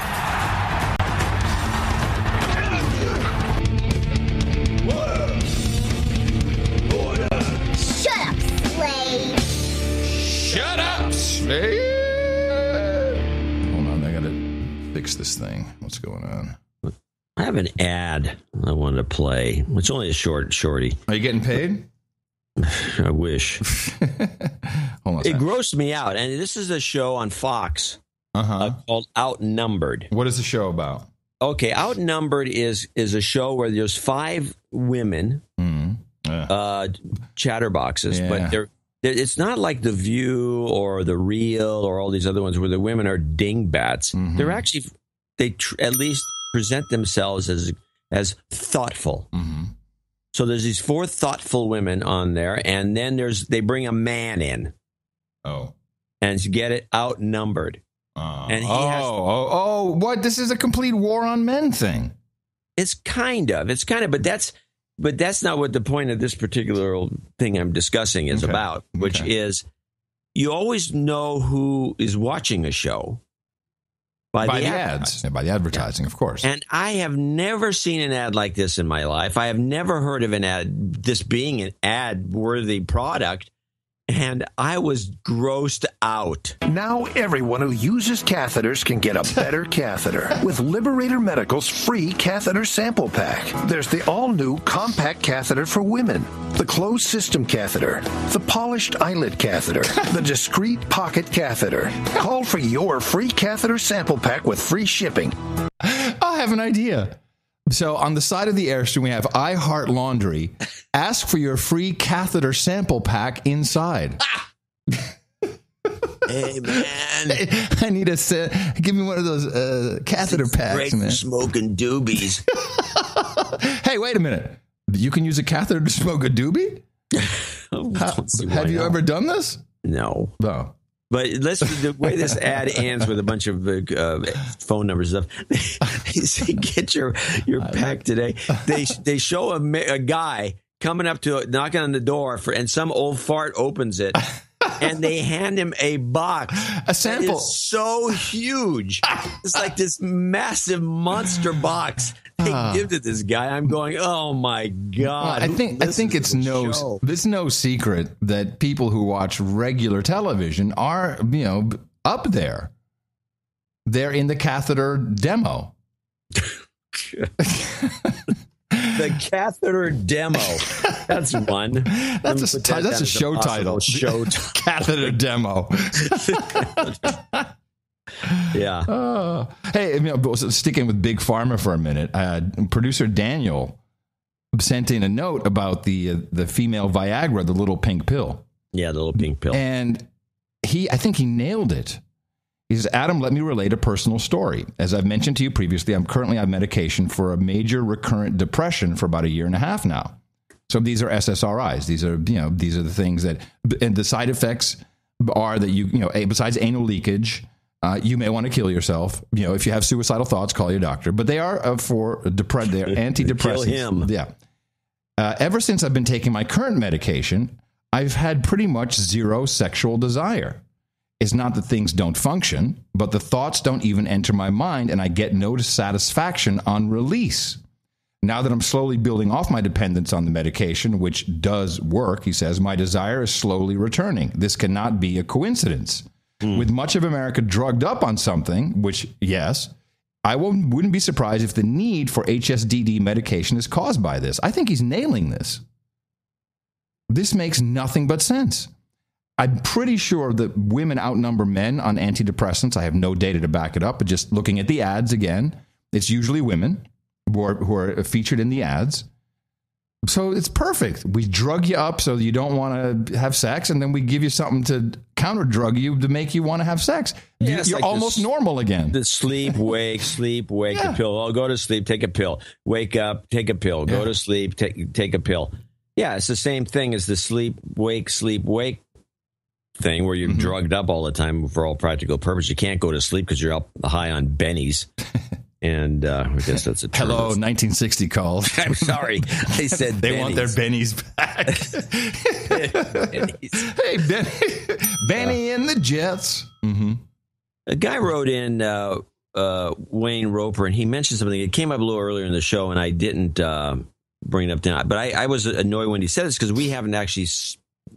I don't think, maybe you did, but I don't know I did. It says, great analysis of the Trump coverage. I've noticed that some journalists, media personalities are calling Trump the Donald as if to dismiss him as a caricature. It's annoying, he says. Yeah.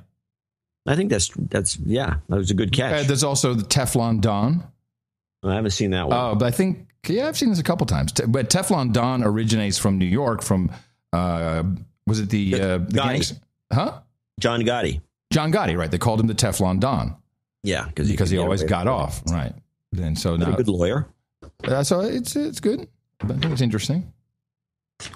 Yeah, it's something to watch out for. It's the kind of thing that was commonly going on.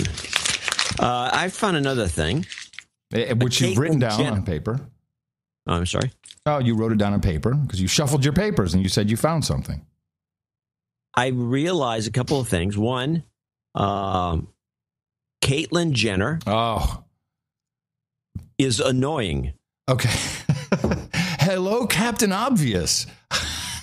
Welcome to the show. She is so annoying. I watched episode 4 or part. I couldn't watch. I have watched an episode as well. Yeah. Well, here's what. Just listen to her in this Caitlyn Jenner is annoying clip. A couple of girls, they might not come because it's trans pride this weekend. I'm just wondering how the heck I'm ever going to get out of here because I don't want anybody following me, certainly to your house. But I'm going to give it a shot. Okay, cool. Till then, babe. Cool. Till then. Okay. Bye. Woo! Hi, baby. Okay. Can I say something before you get to your undoubtedly kicker second clip? It's not much of a kicker. No.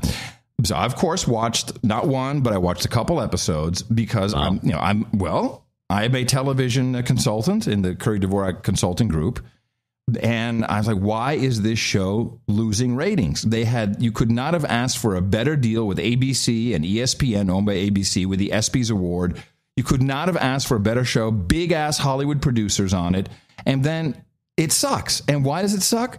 Because the whole show is about the community, the transgender community, and how we're affecting the world and how the world is affecting us and how we all have to be, in line and politically correct. And who fucking cares? We want to see your junk slapped between your butt cheeks. We want to see you putting on your makeup. And GLAAD, the Gay and Lesbian Alliance for Anti-Defamation, they are special consultants on the show. They thought, for some reason, then these are professional Hollywood producers. They thought that the American public is actually interested in transgender in the process, and that we'd be all in, oh, yes, it's so great. No. Well, that's all lip service. I think your premise is wrong, too. My premise? Yeah, that we want to see is junk. Yes, that's what gets ratings. Yes. No, what gets ratings on these reality shows is conflict. Not just morbid curiosity. I got to tell you, okay, well. There's no conflict on this show. Well, they're finally doing something that they're going to try and boost the ratings. I think they're doing the right thing here. They're going to have Kris Jenner propose to Caitlyn, and so they'll remarry as wife and wife. Where's the conflict in that? It's a conflict in your brain. No, this is nonsense. There has to be real conflict, people screaming at each other. They did try to produce a little conflict by bringing on in this fourth episode, Kim Kardashian. Let's put Kim on, and maybe that'll jack up the ratings. You stole my dress. Was it something like that? No, there was no conflict. It was her trying to help him make amends with the. No. It was terrible. This show sucks. Sucks. I think we agree on that. All right. Now, here's the funny thing. Now, I believe, is E! Networks part of the ABC complex? Because it's on E! Whatever the case. So. And I said whatever the case on purpose. Here's the thing that's kind of funny, because this was somebody came up with the idea when we first discussed this a while back, that the whole thing was set up by the Kardashian mom, who is the superstar in this process. Kris and I think she must have had it removed from her. Oh, we don't need you, or something like that. That's why I think part of the failure is going on. And it was supposedly if NBC Universal owns E! Okay, well, but then this makes more sense, because there's no reason to run the story. And in the 3x3 collections, I do look at news items that are one station carries and the other one doesn't. One network dwells on something and the other one doesn't. ABC is the only one who carried this story, and I think it's kind of interesting because it's a kind of a callback to the early days of his pre-switching sexes. This is the Caitlyn story, ABC only. There is word from authorities tonight that Caitlyn Jenner could face possible charges. The LA Sheriff's Department planning to recommend charges to prosecutors after that fatal accident in Malibu last February. They are accusing her of unsafe driving, her SUV colliding with a Lexus. A woman was killed in the accident. Yeah, well, it proves a point. Now, proves a point. Women can't drive. This was before the operation. I know that. Yeah. Well, I don't know that you did, but I think that I think something bad happened. I think he probably we have a vehicular manslaughter or something going on. Well, we've and now seen he the can tape. Use his sex change. Oh, I was all screwed up. Right. Yeah, I was confused. He was pulling a dune buggy, like an off-road dune buggy. You know, like a real manly kind of thing to do. When he crashed. Yeah. Oh, well. I'd be quite happy if we don't have to talk about Caitlyn Jenner anymore. I think it'd probably come up once or twice in the future. It just may. But I'm just going to have to disagree. Then I would love for us to produce 2 episodes. You produce 1 episode with conflict, and I produce one where we see tying his junk back and do. I'm telling you, that's the bonanza, baby, right there. That's the sweeps episode. No. All right. Where he blows up at the police station. That would be something. Let me see. I have a confusing North Korea. Did you hear this North Korean saber rattling story? Because apparently South Korea set up a bunch of speakers. Yeah, and then North Korea tried to blow them up. Yeah.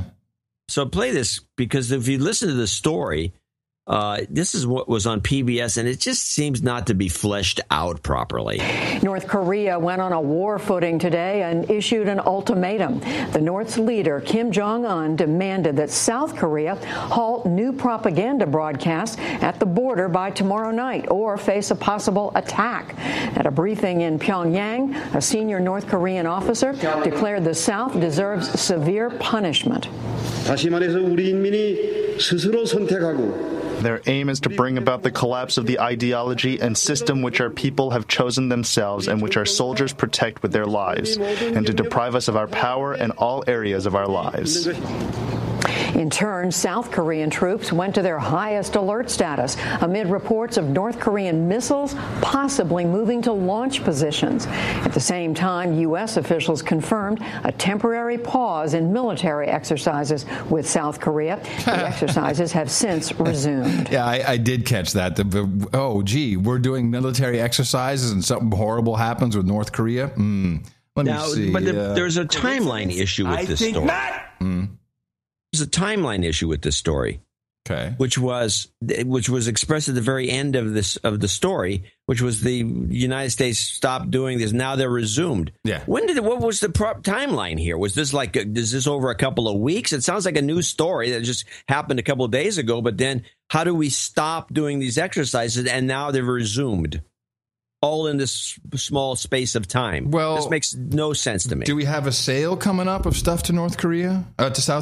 Sale? I have no idea. This whole thing, this is just a crappy, poorly told story. I didn't want to look at it. I think that was stupid. If they're going to send missiles, it could probably blow up the speaker set. They're trying, I guess, some new giant speakers that can go in a few miles. Hey, we should get We should get the speaker. We should get that Geek Show guy. Those Geek Show guys that you like on the Twit Network. Oh yeah, we should have them go to theater geeks. They should go to South Korea and rate the speakers, or maybe tune them up a little bit. Yeah. There was something else. What was it? Hold on a second. Remember the big giant speaker story? Well, you mean the giant voice? Yeah, big giant voice. Yeah. It's still a couple of them around the country. I bet we still have some clips from the joint. I bet you that's what they had going on. It was just beaming into North Korea. I think that's all they have. Here, giant voice system. This is an example. Ocean Beach, San Francisco.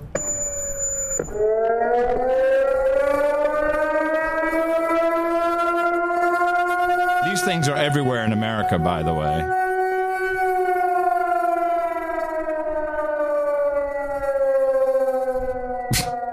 Don't they talk? I think they talk in this. Yeah. Hold on. This is a test. This is a test of the outdoor warning system. This is only a test. All right. Yeah. This is, I guess, when they really have to activate the system to tell people what to do. Let me talk Euroland for a moment. First of all, we saw the Prime Minister of Greece, Tsipras. We saw him resign. Yes, to resign so he can get reelected. Right? Snap election because he has to rip apart the party, I guess. And we have all of this lovely. I have a list here. Now the Germans. All these assets were put into the KfW Bank, a German bank, all done in, is it Luxembourg? Yeah, Luxembourg. And the Germans now, I guess in advance of completely owning it, they are going to be running the regional airports that are, part of the collateral for this loan, which is not an IMF loan. The ports too, right? And the ports as well. But the first privatization was all the regional airports. So now the Germans are going to go in and run that. Well, but, Germans, they do make the trains run on time. So, In the morning. And the list, I have the list here somewhere of all of these. Here, the fire sale. I've got it. We have the Piraeus Port Authority, the OSE SA Trains, which operates all passenger and freight trains on the OSE lines, the Roscoe Rolling Stock Maintenance Availability Services for all the train operating companies, OLTH, which is the Thessaloniki Port Authority. There's a catalog. If you go to, hradf.com, you can see, it's just dynamite. We should be in on this. We should be raising money to buy some of this stuff, man. This is just fantastic. Well, give me it again. It's Hotel Romeo Alpha Delta Foxtrot.com. So here's the portfolio. In progress, rolling ahead, completed. They've got everything. Boutique hotels. Yeah. Here we have the Xenia hotels. We have the former U.S. base in Heraklion. We have the Cassandra Golf resort. Oh, we just steal everything. We had the marinas at Alamos, Hydra, Poros, and Epidavros. The Castello Bibelli. We have all the Olympic assets. Is a property significant historic from. That's fantastic. This is a great catalog. Yeah. Let's see. What about the Olympic assets? Yeah, we're in the wrong business. Well, yeah. Hello. What can we buy? We can buy the Olympic Rowing Center, the Galatsky Olympic Center, which is 91 acres. The Olympic Equestrian Center. Hey, get your horsies. 1,000 acres of horsey land.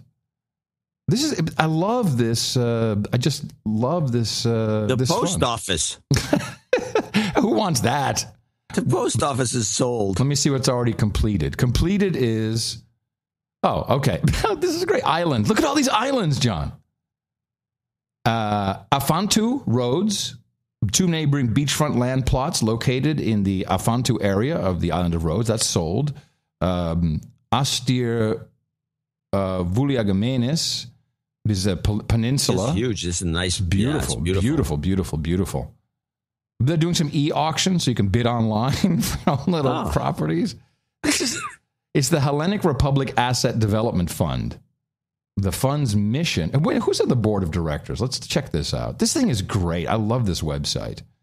The board of directors. Let's see. Board directors. We have Greek. Like these trains. It was just. It's all Greek people. These people are screwing their own country. Isn't it beautiful though? Some of the things that are available. Oh yeah, even a freeway interchange looks like it's for sale. And meanwhile,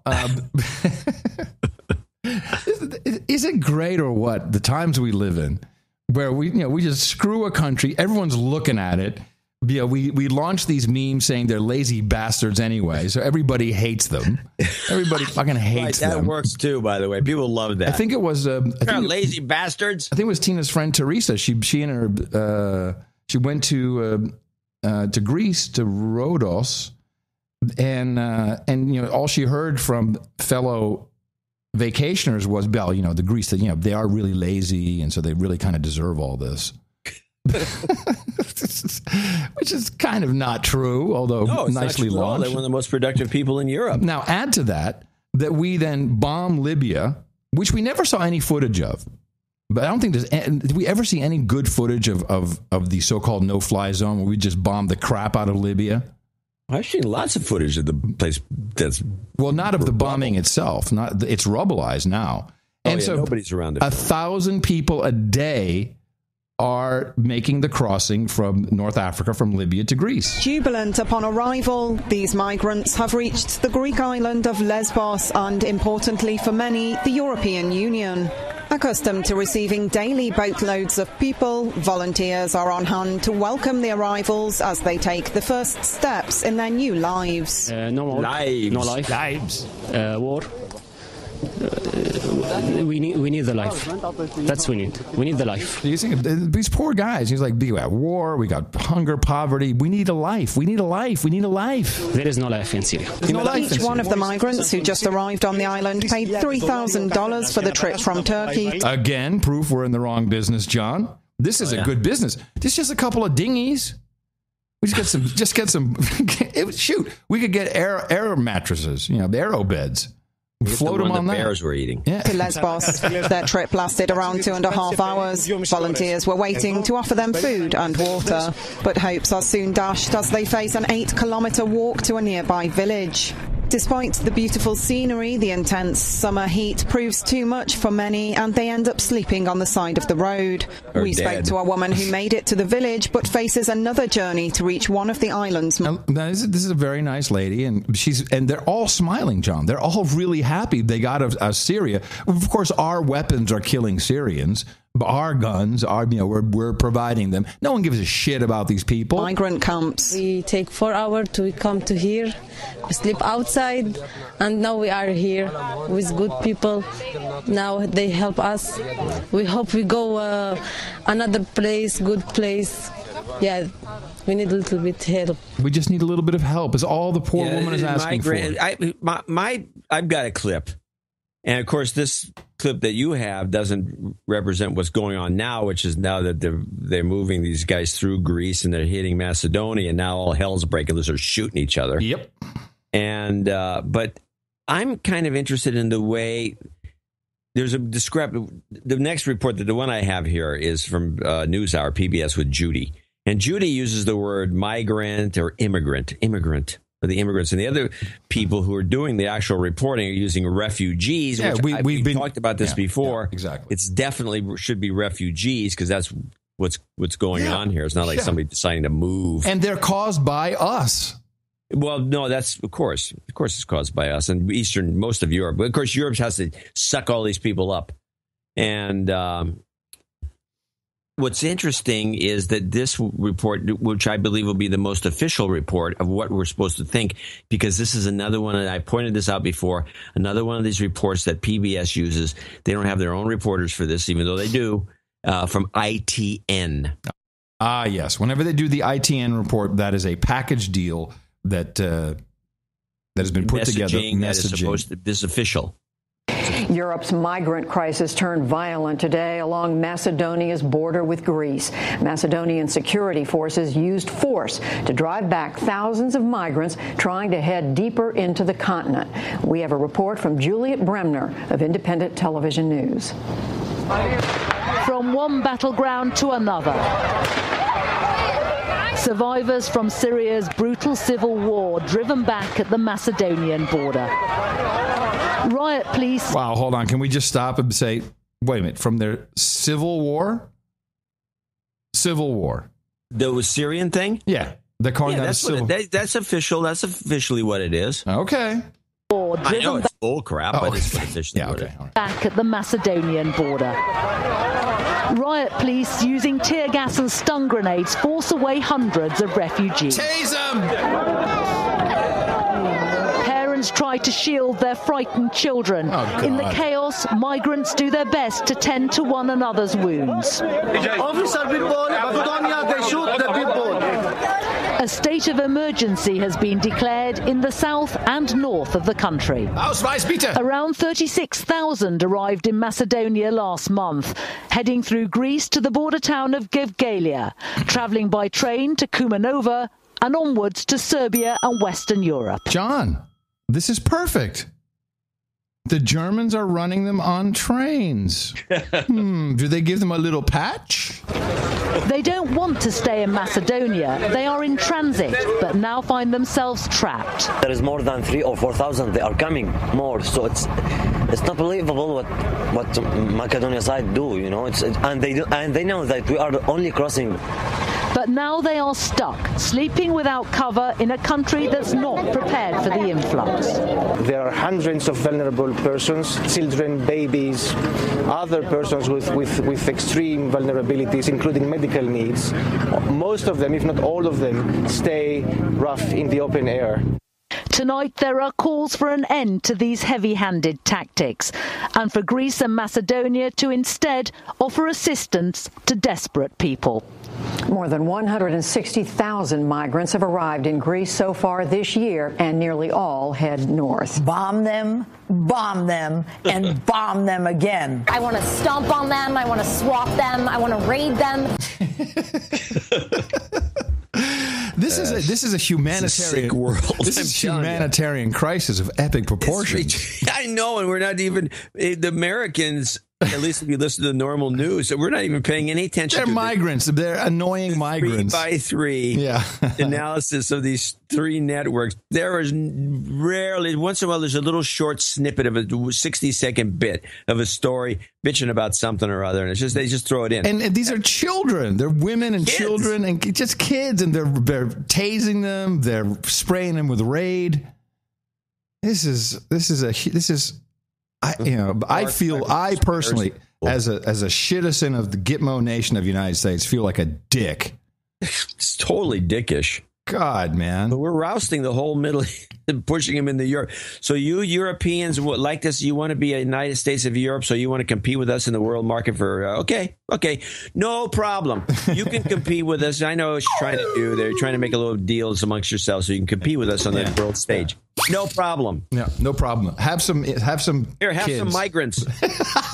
I'd like a side of migrants, please, with my gelato. Have some migrants, my friend. No, man. Big shots. I don't have a clip, but I'm sure you saw the 2 Marines who jumped on the Moroccan. Which is this is. Oh, wait, just stop for a second. For one thing, I've read every report on this. It's not 2 Marines. Okay. One guy was an Air Force guy. Another guy was like National Guard in Oregon. Okay. And there was a third guy. Yeah, French guy. Was it French guy or British guy? Third American, which is not being talked about. I don't even know who they were. He was their handler, no doubt. There was a third American and then some Brit. But did you see they all got medals? No, I haven't got to the medals part yet. It's like you've got to. The French give medals at the drop. But Jerry Lewis gets a medal from the French. Yeah, but do they have them all pounded up and ready to go? Like there's a suitcase full of medals whenever. Oh, these guys had medals right away the same day.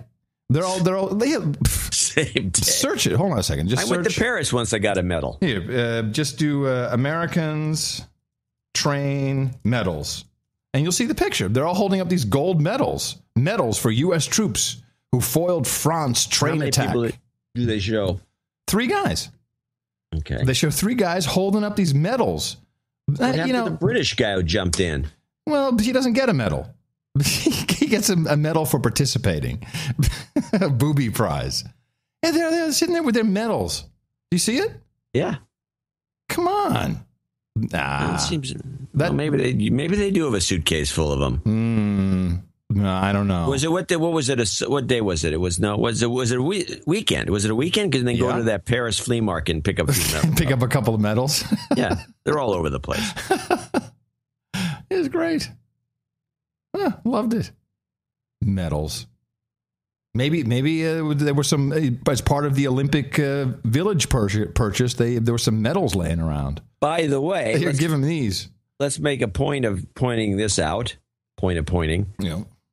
Here we go again. Some maniac comes in, and instead of the government doing anything, even though they had this guy there tracking him, and where's the NSA? They're collecting all these phone calls around the world, and the French secret police are doing the same thing. And they've been watching him since 2012.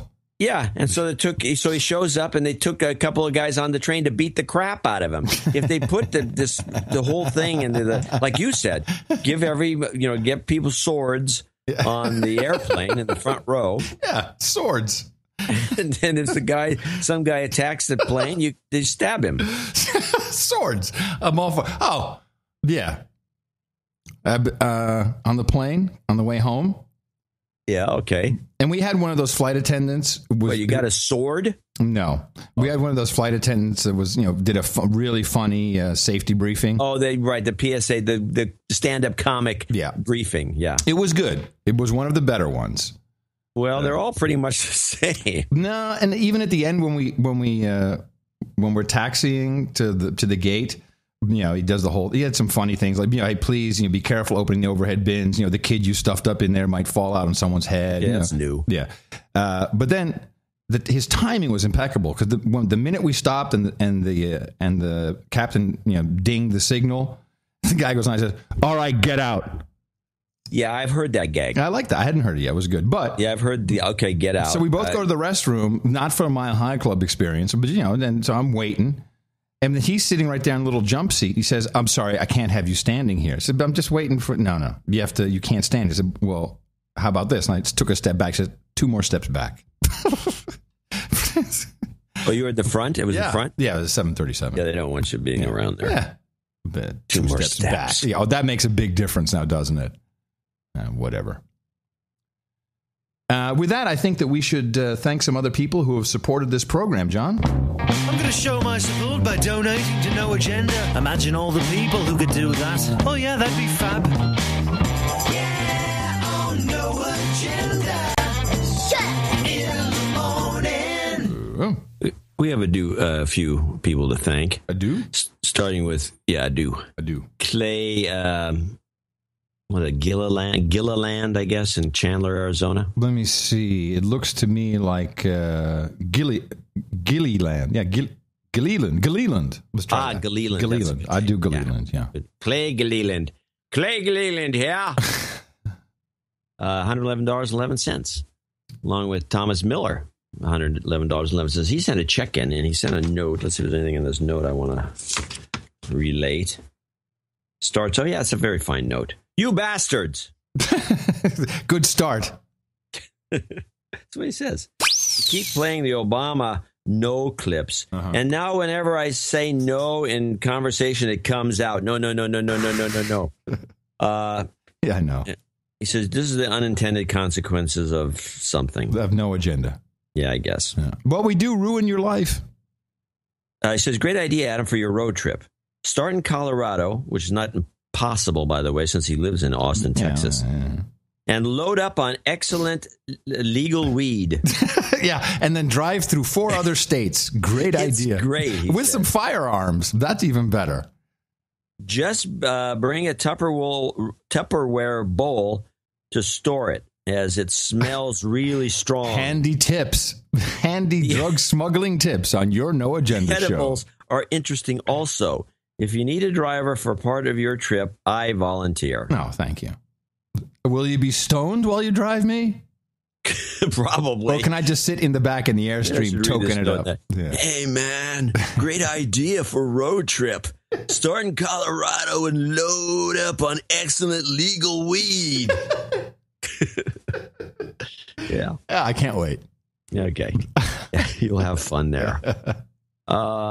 John Schroeder in Milan, Illinois, 10560. He's got a douchebag call out here. All right. You might want to read it because it's just a long-time boner, first-time donor. My brother hit me in the mouth over 4 years ago and has been a boner too long. My donation of $105.60 is to join the Mile High Club. Make a note of that, John. Along with my brother Christian, who is an honorary member. I hope you're not thinking of doing this together. This is a once-in-a-lifetime opportunity I cannot pass up. I want to call out Quad Citations as douchebags. Douchebag. You know who you are. This an effort to increase donations. If you've already donated, do it again, because a world without no agenda is a scary place. As I head back to slave training at St. Ambrose University, I need you guys' deconstruction to keep me sane with this upcoming election. Since Bernie has been to Davenport twice already, including my school, it is well needed. Keep up the great work. P.S. Episode 749er was fantastic and sealed the deal for my donation. Bingo, boom, shakalaka.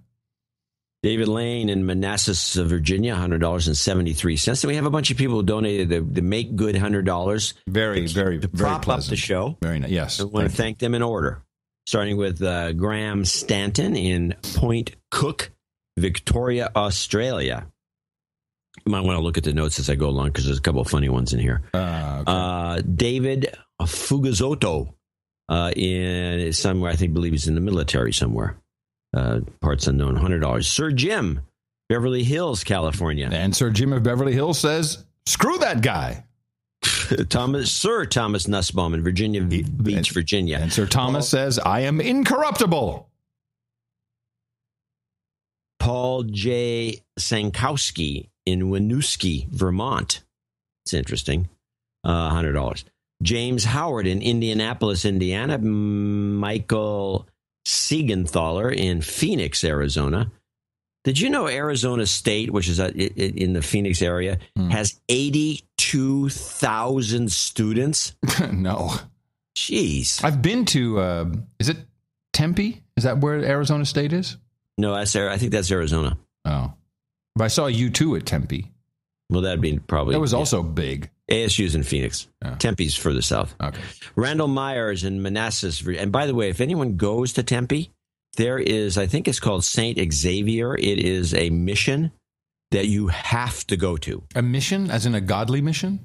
A mission. You know, these old churches that was set up in the 1560s, 1600s, or 1700s, I guess. Mm-hmm. This one, they kept it intact in so far as the way it was decorated.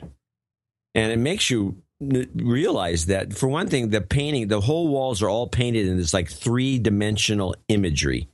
And there's like a lot of optical illusions inside in the 3-dimension stuff.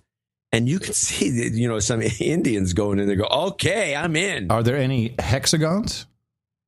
Yes. As a matter of fact, I would say that there are hexagons. Are there any unicorns? No, Okay. none of that. All right. We'll have none of that. Randall Myers in Manassas, Virginia, $100. Sir Stephen Fettig in Darien, Wisconsin. Sir Robert Clayson in London, UK. Josh Mandel in Greenville, South Carolina. Matthew Beal in Marshfield, Wisconsin.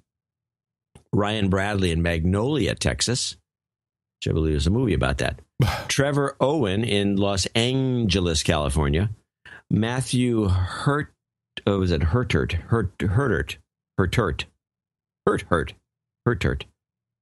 In Bowlesburg, Pennsylvania. Terry Stelly in Mobile, Alabama. And I think somebody sent us a note from Mobile saying Trump was a big success, a big hit in the big stadium. Jason Daniels in Dallas, Texas. Robert Hill in Glen Rock, Wyoming. Robert Wida, I think, in New York City. Nico, Wida. I'd say Wida. Sorry? I'd say Wida. Nico DeHaan in Bel Air. That's our martial arts expert, Sir Nico. Sir Nico. You're back again. Thank you, Sir Nico. Jeff Hofer in La Habra, California. Sir Don Silva in Ua Beach, Hawaii. He sent a note. You want to read?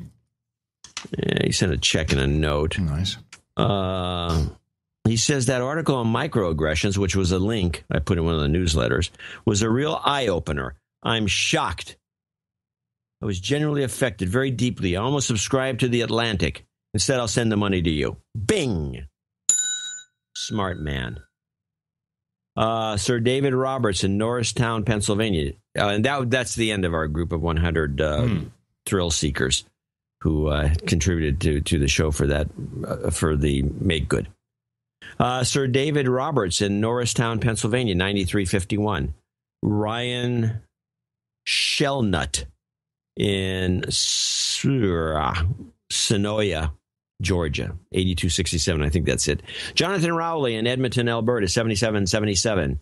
Wesley Clark in Stanley, North Carolina, 6969. Shalina Yamani in Toronto, Canada, 6969. Maggie Vincent, Sir Dame Maggie Vincent in Concord, Massachusetts.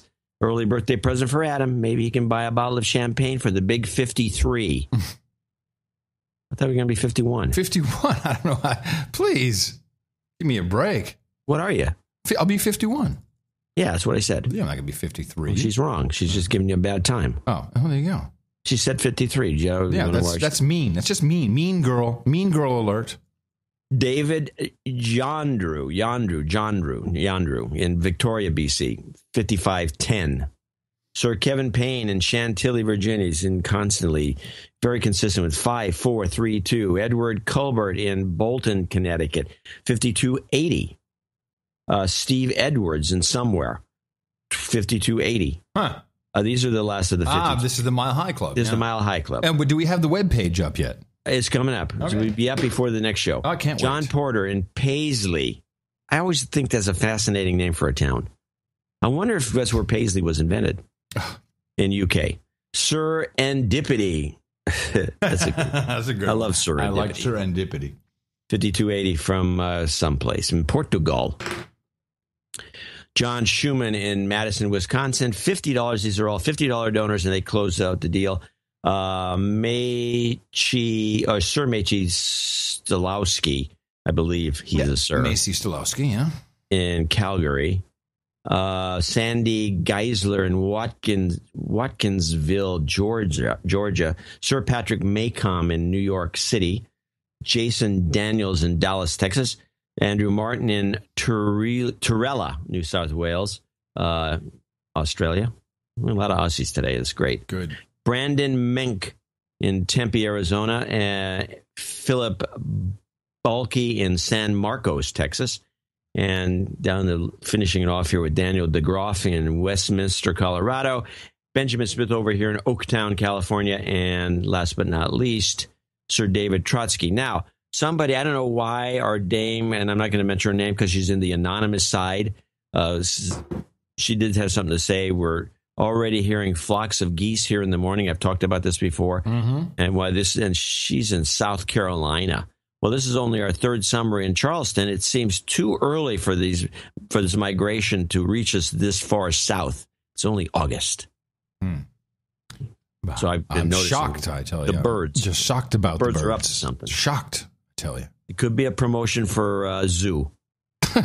Okay. All right. You got me. All right. Is that it? That's it. I want to thank all these folks. And I really appreciate the $100 make goods. Yeah, the make good donation was a nice one, and it kept the. Now we had about 10 of them, right? No, we had 10, about around 10. I just want to say 14 actually. Well, the universe is working even more in our favor than usual. You know, when you give something, and I think what we did is we gave the entire audience, the entire producing audience, the gift of not being shills, not being monkey boys, and we got it, and our luck came back tenfold. Yeah, there you go. Right? Yeah, pretty much. The universe, man, I'm telling you, that sucker works, knows how to work. That's it. Yeah, that's it. I want to thank you all. Yeah, we will have Dvorak.org/NA. And we will have another show on Thursday, and I will have a report from the I Heart Laundry Tour. Dvorak.org/NA.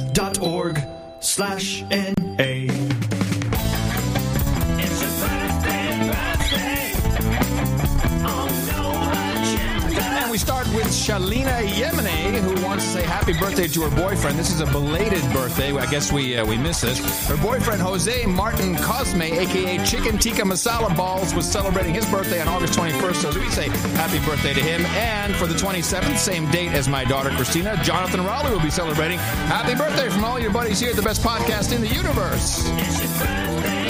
Then we have one belated knighting. This is a Black Knight. I thought we knighted him. We did not knight him. We did not. We promised to put him on the 750 in the 750 club. Yeah. Then somehow we messed up. So Black Knight alert! Black Knight alert! This is Felter Rogue, and so we apologize if you get your if you can get up on the podium, Felter. There, that would watch out. John's got his knife. Always got to be careful. Sword. Felter Rogue, thank you very much for becoming an Knight, or not becoming a Knight, and also the sole member of the 750 Club. Very proud to pronounce the K, the Sir Rogue Black Knight of the Okanogan Plains.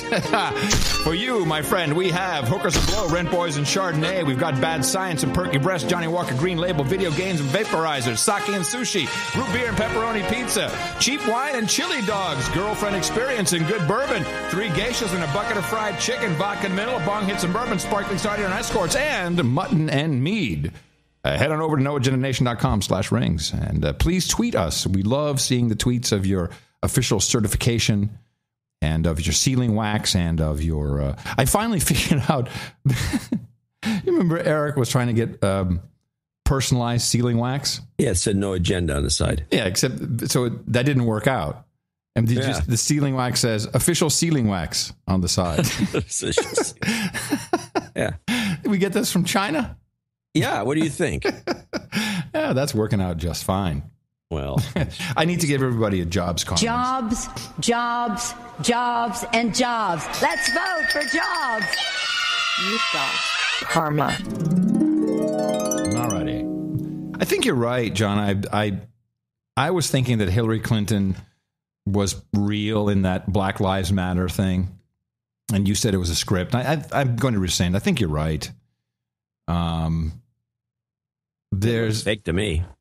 Yeah, you liked it. It was good. I thought it was a good script. It was good. Yeah, it was good. It was a good script. Well, just, the camera's there, and this is bull. So these two Black Lives Matter spokesholes. You okay? Did you get it? I'm just trying to clear my nose. I know the problem. They were on. Was this CNN? I'm not sure. But just listen to them speaking. Now, what I do believe to be true, what Hillary alluded to, is that there's no legislation, there's nothing backing up these groups. They are solely intended to wreak havoc, create problems, create tension, create racial divisiveness. And we know that one of the major funders is the Open Society Institute. That would be George Soros, never seen in the same photo with Brzezinski. Well, I just want to have a lot of trouble, well, so I can keep my wealth. Right? Yeah. Did I nail it? Pretty good. There we go. So, Julius, we could expect... this is with Brolf, yes, of course. More of that kind of interrupting the candidates as they try to speak. He's setting... Can we look forward to more interrupting the candidates as they try to speak? You guys are so awesome. So, Julius, we could expect more of that kind of interrupting the candidates as they try to speak. Is that what I'm hearing? I think what the video that Dinesh and I and others are in shows is that there is actually more diverse tactics than just shutting down. But from the palette of things that we will do, there's a diversity. We'll shut them down. We'll have meetings. It'll whatever it takes to get Black Lives Matter on the national agenda is what we're seeking to do. And it's important to note that folks want to characterize and judge the Black Lives Matter movement in myriad ways, but what no one can argue with is that this is a pressing issue. This is a pressing issue. And some people live in a world where it's just a pressing issue in politics, and some people live in a world where it's actually our kids dying. And so if folks want to inform their own perspective on Black Lives Matter, it's the urgency that we see in the video of Sam Dubose, who got shot in the head, point-blank range in a car, just for driving. It's the urgency of Tamir Rice, who was 12 years old, who was shot literally for playing. And it's the he was shot for playing. Yeah. Literally? Literally. He says literally. Literally. Shot literally for was shot. Hey, kid, are you playing? I'm going to shoot you. No. Who was shot literally for playing. And it's the urgency of Sandra Bland, the case that everybody knows. Playing. Say what? He wasn't shot for playing. He was shot while playing. Yeah, but literally shot for playing. For playing. And it's the urgency of Sandra Bland. What is the point of these sorts of lies? Well, it's about to happen. You're going to hear it in the next 20 seconds. The case that everybody knows. So temper. That's interesting. Sandra Bland, he says, well, everyone knows about that. No, we don't know. That's part of the problem with that particular case. We don't know what happened, but he just says, well, so everybody knows. Hey, are you stupid? You stupid? Everybody knows. The case that everybody knows. Oh. So temper, I would say temper your perspective with the urgency that Black lives are actively under attack, and we are in a terrible war with our own country. Now, here's where it gets interesting, because, of course, we have the counterweight to Black Lives Matter, and that is all lives matter. To these guys, all lives matter means something very specific. African Americans are Americans, and we're not treated like that. We're not treated as if Black lives matter. And when people say all lives matter, it's actually a violent statement, because the only time that people say all lives matter is in opposition to Black Lives Matter. And it's the most violent statement of love that you can do. It's like violent statement of love that you can do. Like, all lives matter. Yes, we understand that. It's true. But in this country, for a long time, the United States acts like Black lives don't matter. Yeah, okay. So it's a violent statement to say all lives matter. So this literally is going to rile up violence. So if you say all lives matter, they see that as the most violent act of love you can do, whatever that means. The most violent act of love. Wow, that's a brain twister right there. So these guys are a hate group, I think.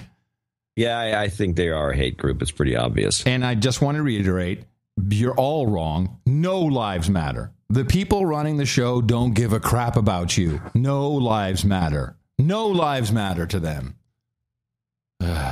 This Sheriff Clark, who's from Oklahoma, I think we've played one of his bits before. Black sheriff And he really just laid it out, and I don't remember what he was on, but I like what he said. Do you think there's a way to have a beneficial conversation within the black community? Because people outside that are going to say, we're not the ones who can go in and talk about black-on-black violence effectively. We're not a part of that community, but it's an important topic. Do you think it's possible within that community to have a meaningful conversation on that? A meaningful conversation. John, could you come over tomorrow night? I'm going to have a meaningful conversation. I really want to have a meaningful conversation, even though we're not from that community. Well, I'd like to... only if you've got Chardonnay. Do you have Chardonnay? For I want it cold. Cold for a meaningful conversation. I might even have some nuts. That community to have a meaningful conversation on that. Well, I'd like to think that there is, but I haven't seen any indication of it because this whole Black Lives Matter movement is dominating the conversation.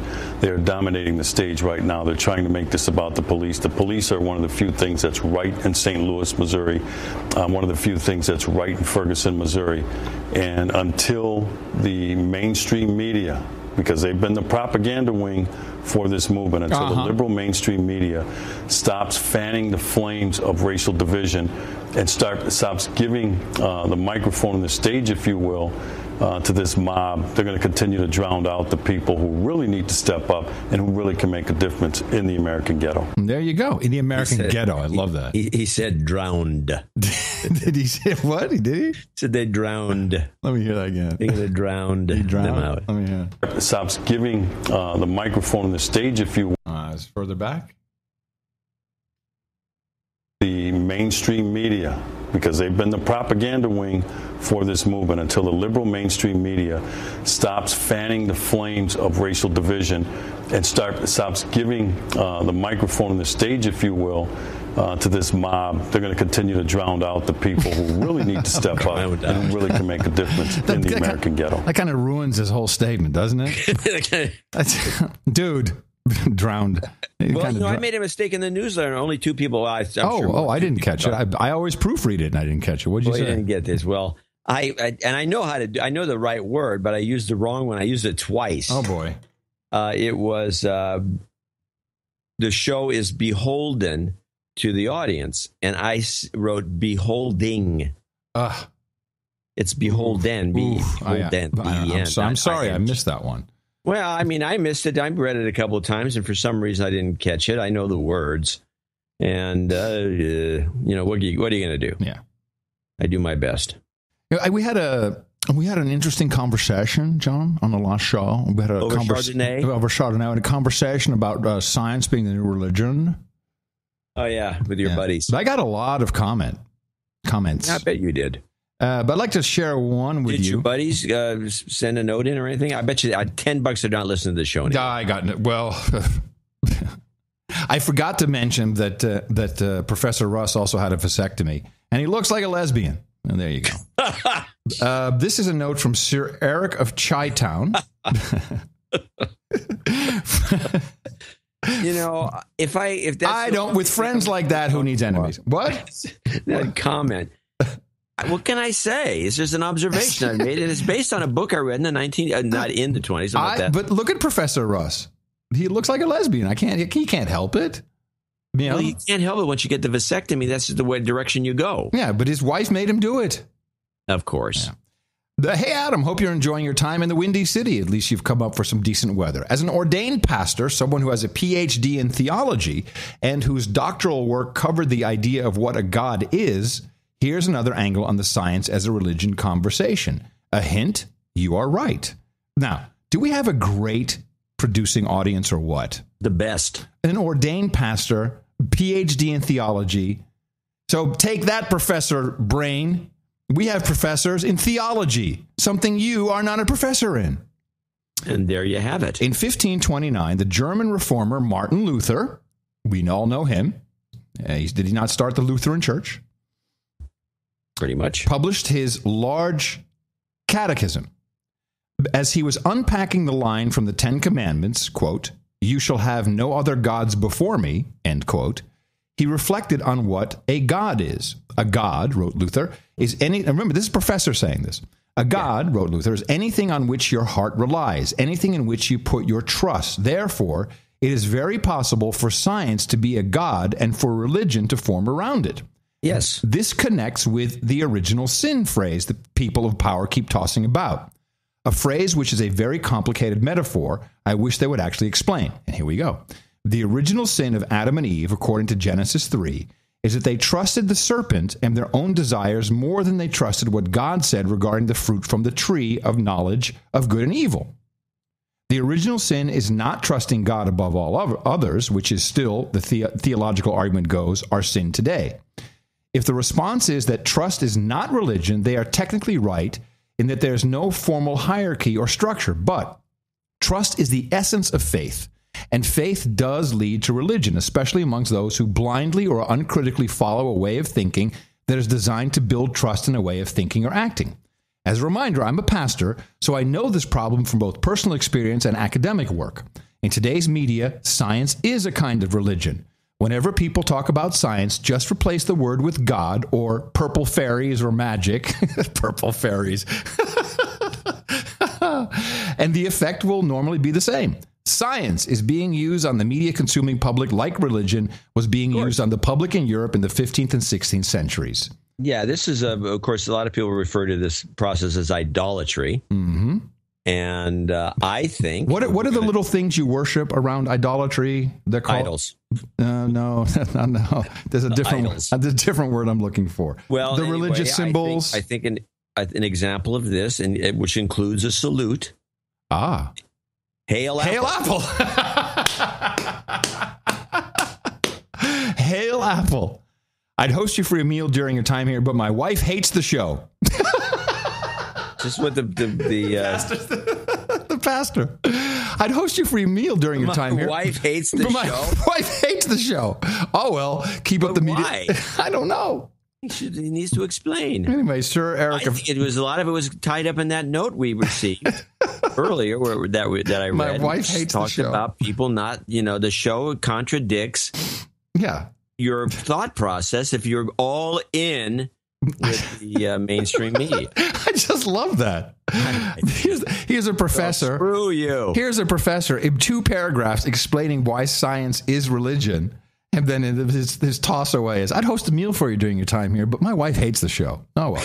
Hitting people in the mouth for Jesus, Sir Eric of Chi-Town. And I just realized it is not the book of knowledge. We should be looking things up in the tree of knowledge. Well, that's a bit much. Okay. So they already have the jingle. Anyway, I appreciate that, Sir Eric, Sir Pastor Eric. And tell your wife I said hey. You turned on your friend there. Yeah, well, he turned on me. Yeah, I guess he did. Come on. I can take abuse in a private setting, but you want to do that on the face page? No. I'm not gonna stand for that. Oh, it was on Facebook. That's right. Yeah, it's it very wasn't public. Private email. No, he decided to bring it out in the open and try to humiliate you. And he had his fellow professor nuts jump on board. That's crazy. Oh yeah, that's bad. That's not okay. And then and his wife compared me to Hitler, ISIS. Yeah, you got the Hitler thing in Come there. on. One more email, John, from Sam. All right. In the morning, that's hilarious that you brought up that Subway was packed the day that the Jared allegations came out. I almost emailed you to tell you a similar anecdote. I work in a small office with 8 people, myself included. I bring lunch to work, as do 2 other coworkers. Of the 5 guys that always go out to lunch, 4 of them independently of each other decided to get Subway for lunch that day. Subliminal messaging works. Wow. Uh-huh. I didn't expect that. Well, I didn't even think about it until you brought it up. Yeah. And I should have. I'm always on trying to catch that stuff. I have a clip. All right. Because I don't know what this clip is. I have my list of clips. I produce them in the morning, and I usually remember what they are. We'll just play. But I don't know what Hillary cracks news hour. Random clip on the No Agenda Show. Had a really terrible launch to her candidacy. There's been a series of questions, a series of things that she's been defensive on. And there are Democrats now thinking in the back of their mind, do we need a plan B? I think that's very real. This has gone from a very small chance of implosion to maybe a larger chance, where Democrats are saying that Sanders can't carry the ball into the election, and there may need to be someone else. There's no one obvious, to be honest. But I think those questions have now been raised in a serious way. There was a report today, Mark, that and Michael, that Vice President Biden is asking some technical questions about mounting a campaign. But we'll see. I mean, I think he's indicated he'll make a decision. Joe Biden, like every other presidential candidate, still dreams about being elected president. I mean, it doesn't go away. It is a lifelong affliction. A lifelong affliction? That's what he said.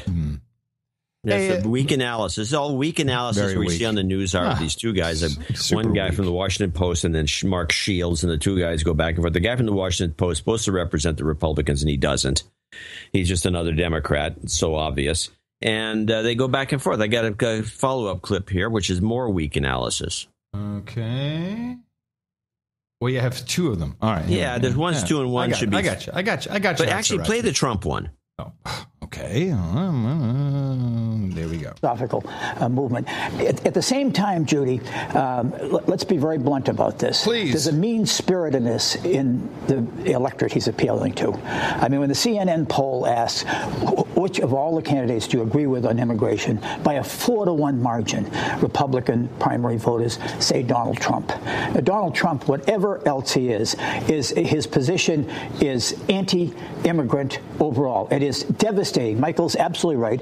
It is devastating the Republican Party in the long run because Asian voters, the fastest growing minority in the country, who supported George H.W. Bush when he lost badly in '92, voted even more Democratic than Latinos. 47% of Asians voted against. But hurting them in the long run, but in the short run, it's helping him with the Republican primary voters, right? Well, there are members, I completely agree, who want to be pale versions of Trump, which I think is hurting them and hurting the party. How can you get more pale than Trump? Yeah. Yeah, there was a story that I first caught in Rolling Stone magazine, which I condemn Rolling Stone magazine. No, Rolling Stone is completely against Trump. A bunch of assholes. And Taibbi is one of the big promoters of the anti-Trump rhetoric. So I just got to read this. Oh, this is Matt Taibbi. Yeah, he's the one. He's the hitman. And he starts off by saying, so 2 yahoos from Southie in my hometown of Boston severely beat up a Hispanic homeless guy earlier this week. While being arrested, one of the brothers reportedly told police that, quote, Donald Trump was right. All these illegals need to be deported. When reporters confronted Trump, he hadn't yet heard about the incident. At first he said, well, that would be a shame. But right after that, he went on to say, I will say the people that are following me are very passionate. They love this country. They want this country to be great again, but they're very passionate. I will say that. Now, this is so taken out of context. And if you read the report of what actually happened, these are two a-holes who apparently were peeing on a homeless guy. But the way reports I read is that he came after the guys peeing on them with a crowbar, and he was hitting at them, and then they hit back. But, this whole thing is a he said, she said, allegedly, might have said, and then taking a whole different quote out of context. I mean, what does Matt Taibbi hope to get? An ambassadorship? What does he want from this? I'm so disappointed. Why he's doing it. He's so disappointing. He's good at his financial Wall Street stuff. It just makes you wonder. Yeah. Because he's just a dick. Myopic. I mean, he is blinded by Trump. And it was all alleged, but then I caught the story also on Facebook. People going, this is not funny anymore. This guy's crazy. We got to stop him. Trump's going to kill America. That guy. Stupid morons. Why do you follow that guy? It just doesn't make sense to me. Well, he gets my blood pumping. It helps. Yeah, I was very disappointed in this case. It's very bigoted. Very bigoted. Bigoted coverage of Trump. I mean, there's plenty of things you can go after Trump that are real, but taking some incident out of context and then moving it over to here. So unnecessary. Yeah. So there's a thing going on that I have to mention, which is the messaging. It doesn't happen too often on NewsHour. It usually shows up on network TV, but apparently this long-winded ex-head of Mossad, you rarely see these guys on the Israeli side, these spies, come out and start talking. Mm-hmm. And he was on NewsHour? What was the reason for his being on NewsHour? To me, his name is Ephraim Halevi. And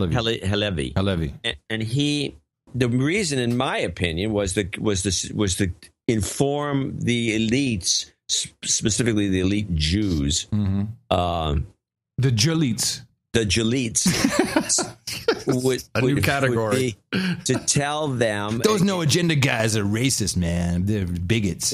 If you just to tell the cognoscenti what's going on, so they don't believe everything they hear. In other words, Israel. This is what the message is, in my opinion. And whose else's opinion would I be saying? Is we're all in on this. This agreement is fine. Everything you're hearing about what Netanyahu is doing is just smokescreen for keeping his people from, the right wing or whoever it is that hates this idea from getting all bent out of shape. This is so scripted, so rehearsed. This guy talks like a robot. He's the worst communicator ever. It went on for a long time, way too long for NewsHour. So it was all messaging. Paid for. He's telling us how to think about this situation. And the Mossad guy, which, is this, they run the place.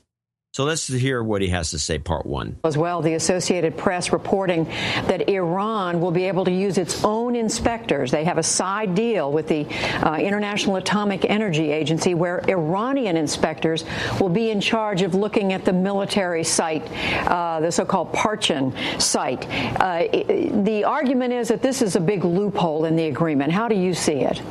This is an agreement which is a secret agreement reached between the Director General of the IAEA, which is a United Nations body charged for years with supervising the implementation of the Non-Proliferation Treaty. The director of this agency, Yukiro Amano, is not only a veteran in this field of disarmament, he's been highly regarded and he has impeccable credentials. Up to now, Israel has respected Yukiro Amano, respected his judgments, and I think we should wait and see how the ultimate process of the negotiations he is now conducting with the Iranians and the outcome of these negotiations at the end of this year, how he will be satisfied with the arrangements that he is setting up in order to monitor these activities. Okay. So that was one of those questions that we have this new issue is floating around about the secret agreement. The secret agreement. The secret agreement. The Iranians get to inspect themselves. Let's just push that aside with that comment. I've done something crazy, and you tell me when you want it. I did something really crazy, John. Okay. I actually took a look at the secret agreement. I would figure. I was actually wondering why you took so long. Yeah. Okay, let's play part two, and the guy's going to get some more stuff out of the way. And this went on for, like I said, a long time. And the message is, don't worry about it. Just, this is fine. Finally, Mr. Levy, how difficult is it for you to support this agreement when your prime minister, when the majority of Israeli public opinion, we are told, opposes it? First of all, there has been no real public debate in Israel on this. The Knesset, which is the equivalent, if I may say so, of Congress, has not even discussed it once. I think there is an attempt here to stifle public discussion. I'm not alone in this view. There are others who are thinking likewise as I am. One of them is General Uzi Elam, the former head of the Israeli Atomic Energy Commission, a highly regarded general, the man who led his battalion and stormed the old city in 1967. And there are others, like Professor Ben Yisrael, who was head of R&D of the Israeli defense establishment for many years, an Air Force general. In the Yom Kippur War, the vast majority of public opinion and official opinion said there would be no war. Very few people stood up and said the opposite. Let's not have another Yom Kippur in reverse. Okay, so he's talking war. Well, in reverse. In reverse, yeah.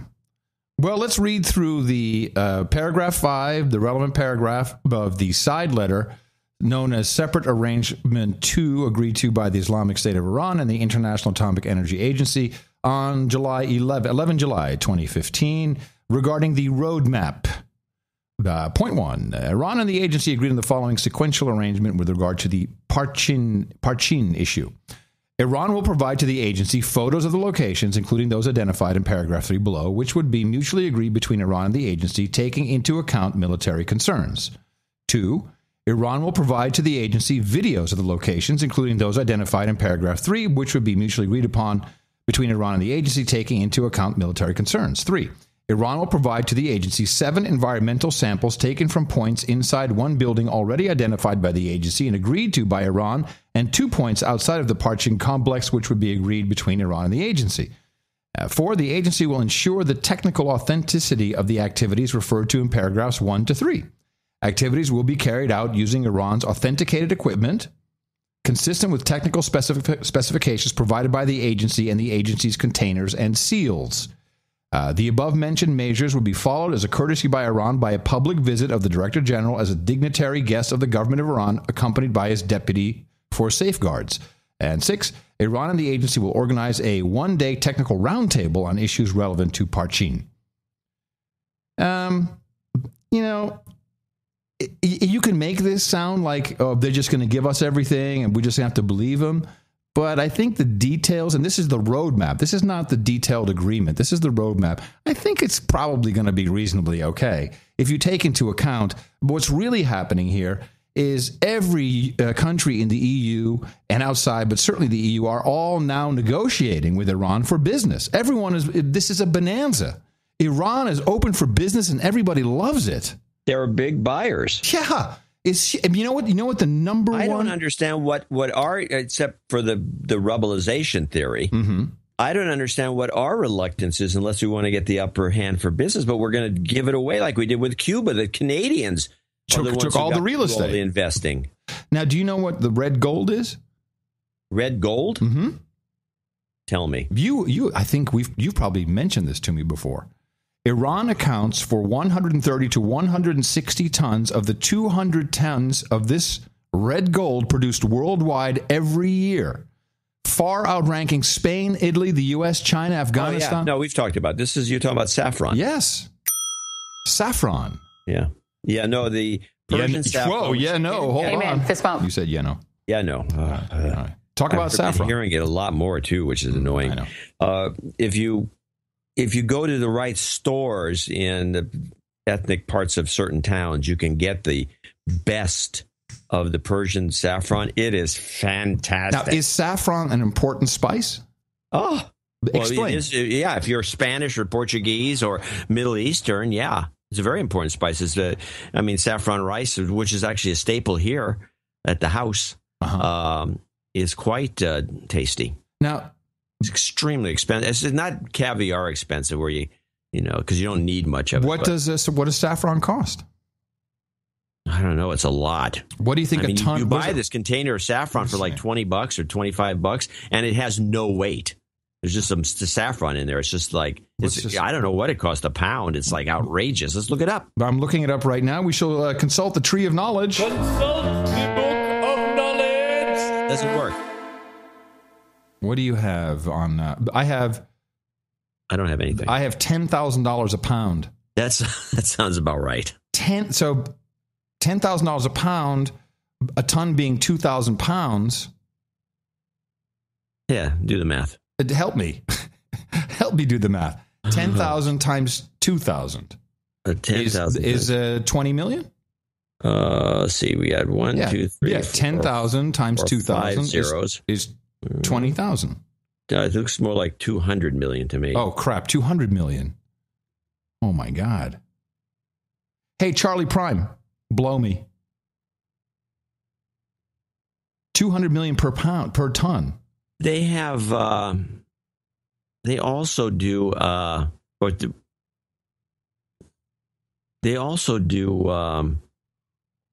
certain kinds of very exotic basmati rice out of it. That's anyone who likes food would like and rugs. Yeah, rugs. It's always the rugs. The Persian rugs have become more rare because they don't export as many. But the prices have fallen through the floor. I can't imagine what you could probably get in the early days before they become repopularized, because right now they're not popular. Right. They're fantastic products. So, but these are the types of deals that are being done, and there's this Iran deal is happening. It has nothing to do with, don't be afraid of nuclear. Look, Iran they're ruining Yemen. They're.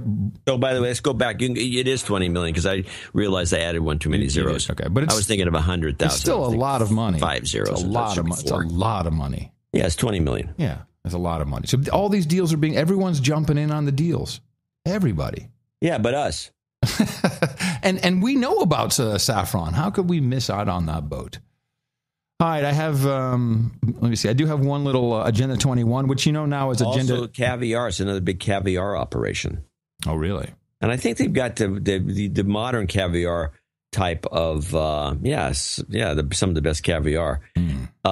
You have some of the modern techniques where they can cut the fish open, scrape up the eggs, and then seal the fish. And send him back? Yeah, I think so.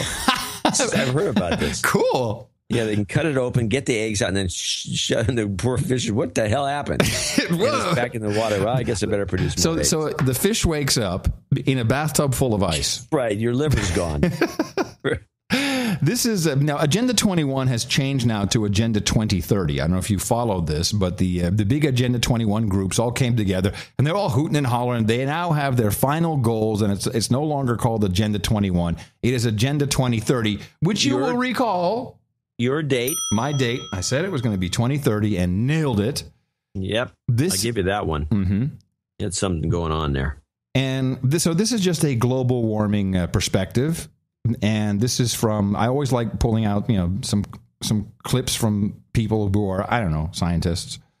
University of Alabama's Earth System Science Center, he's the director of this. His outlook on global warming, I thought was worth a listen. But what we do know, the two largest impacts on temperature are the El Niños in the Pacific, as well as volcanic eruptions, which shade the Earth when they put the dust and smoke in the stratosphere.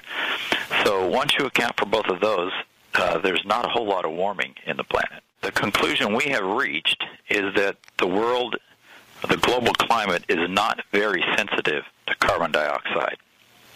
And that can occur if the climate responds in its many facets to release heat when you add the heat from carbon dioxide. So carbon dioxide does allow more heat to be retained in the system, the climate system, but the climate system also has many ways to allow an increased release of heat to space. And so we think that's what's going on, that there are feedbacks that are allowing that heat to escape and not accumulate the way models have indicated. Oh, so sorry about you.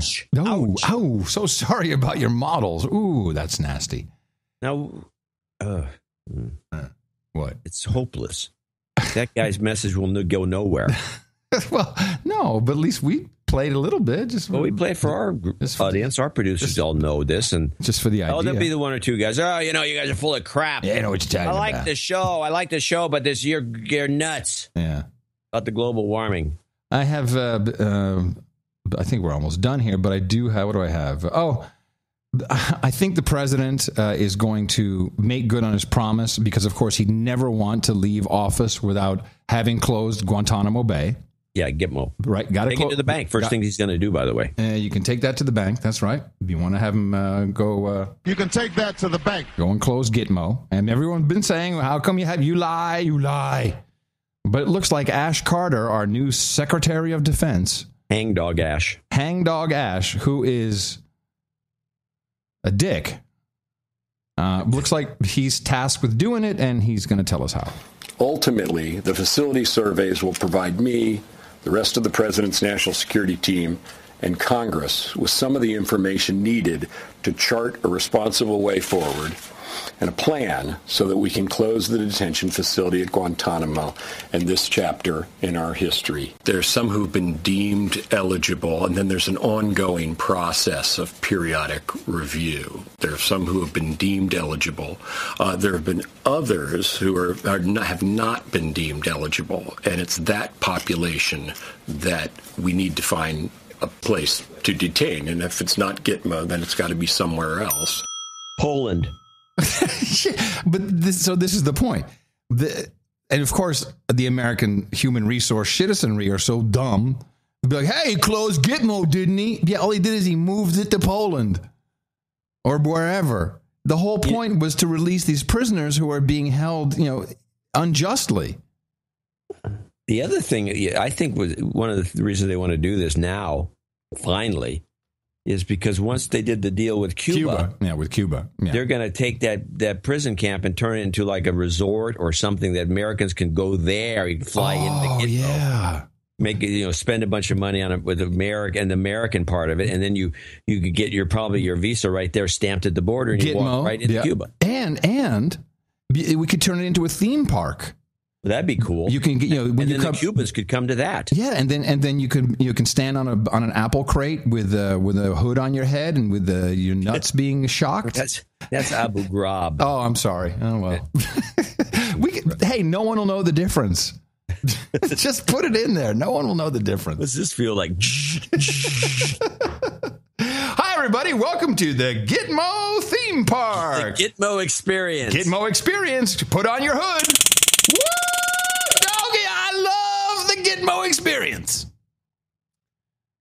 You got anything to leave us with, Joey? I got one. Mm-hmm. Now, it was actually going to be part of a system of stories, but I'm just going to play the punchline.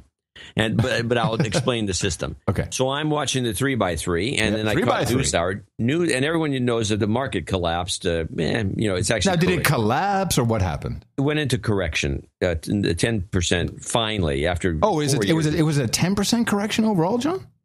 So far. Oh wow! I didn't realize it was that much. Yes, it was good. It was 1,000 points. Is that the Dow 10-point correction? Yes, the S&P, I believe, has not made this full 10% yet. Okay, good. But this is supposed to happen once every year, and it hasn't happened for 4 years. Well, it's a buying opportunity, is it not? I think it will be when it bottoms out, which could be like Monday, but I don't know. Okay. But everyone has all these analysis, and the best analysis was a woman who was the strategic person from, I think, Schwab, and she was on NewsHour, and she had a very nice discussion. Actually, we can play that.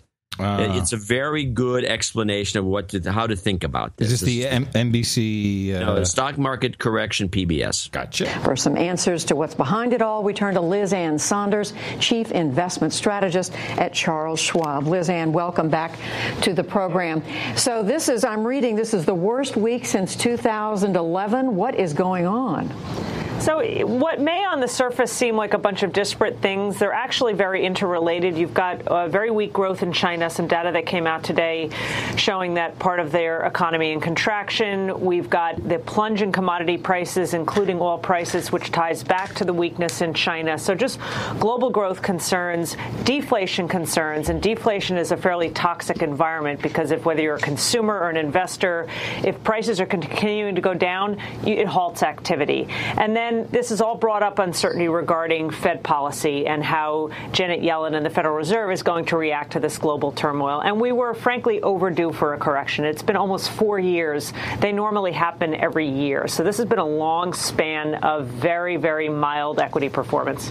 Well, when you say overdue for a correction, I did read one columnist in the New York Times today who said this is actually as bad as it seems. He said it's a much-needed breather when some markets had been starting to look a little bubbly. That was Neil Irwin. Bubbly. Oh, I agree with that. I think that corrections are healthy. They bring sentiment. It keeps complacency from becoming pervasive. So I think corrections are healthy. They're a cleansing process. Now, whether we're at the end of this one, I'm not so sure. We're not even quite there yet for the S&P 500, although the Dow is in correction territory, which is down 10% or more. All right, so that was probably the best of the group. The big three didn't have anything like that. They had some kinds of analysis, but my absolute favorite was CBS, and this is classic network analysis. There's nothing here. Let's do some sort of a metaphor. Let's do something, and this is the dirty shirt clip. Okey-doke.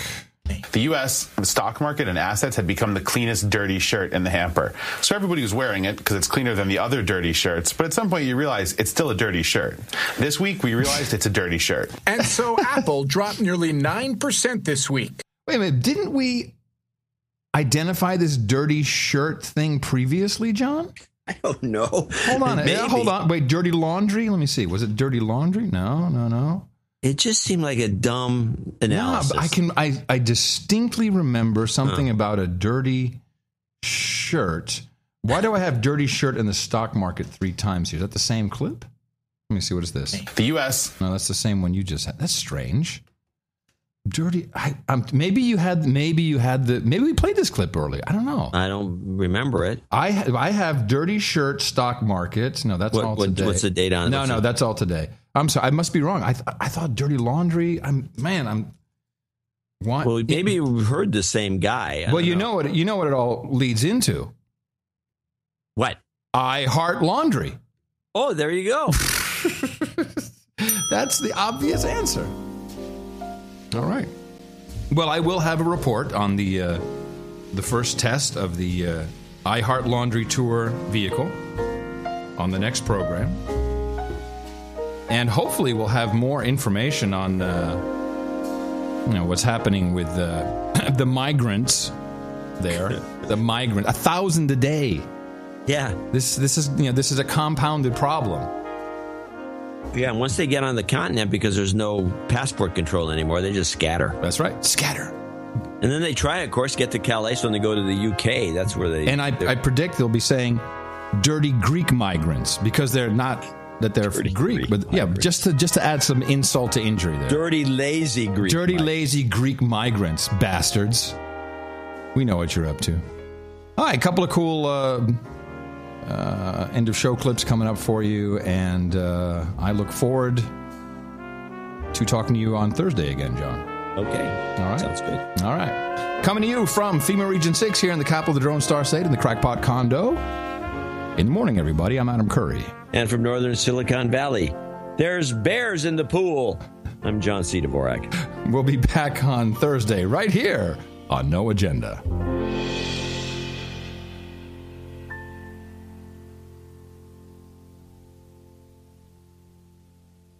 This is just so beautiful. Thank you, Donald Trump. Thank you, my cupcake. Now everyone who uses catheters can get a better catheter with Liberator Medical's free catheter sample pack. There's the all-new compact catheter for women, the closed system catheter, the polished eyelet catheter, the discreet pocket catheter. Call for your free catheter sample pack with free shipping. CBS News contributor Michio Kaku is a physics professor. Which means he knows nothing professorally about climate. At the City College of New York. Good morning. Morning. So what's causing all this? Well, the wacky weather could get even wackier. Wow, that's when I perk up. Holy crap, when did he become a broadcaster at the zoo, morning zoo? Hey, everybody, the wacky weather could get wackier. Woo, baby, yeah. Come on, my daddy was a beetle. I don't know why I said that, but that's what they do at the morning zoo. My daddy was a beetle. Here we go.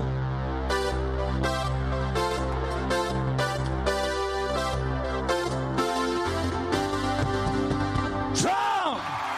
Welcome to the White House, everybody. Thank you. We're going to have some friends come up here and play with us.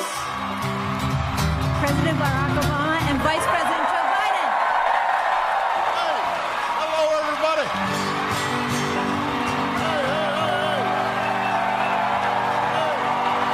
This is a rowdy crowd. I don't want you guys to break anything while you're here now. Listen, you're in my house.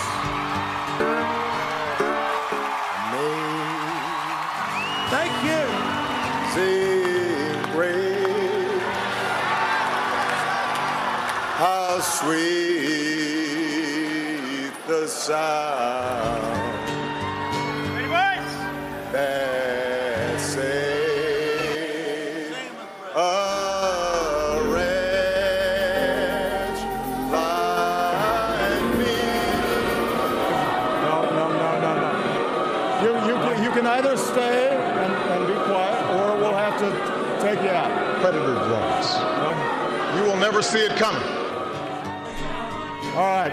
Can we have this person removed, please? Okay. You know what? Okay. Where was I? Thank you. Sing praise. How sweet the sound. Sing praise. How sweet the sound. A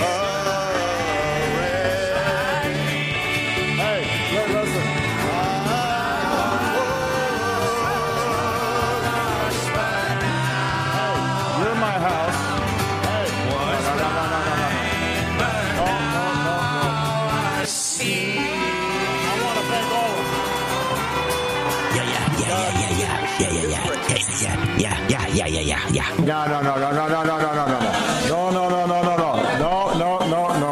Can really get unbearable. What's a mother of five supposed to do? I'm Joe Biden, and thank you for taking the time to listen. And you can always follow me on Twitter at Mofo. Amen. Fist bump. The best podcast in the universe. Dvorak.org/NA.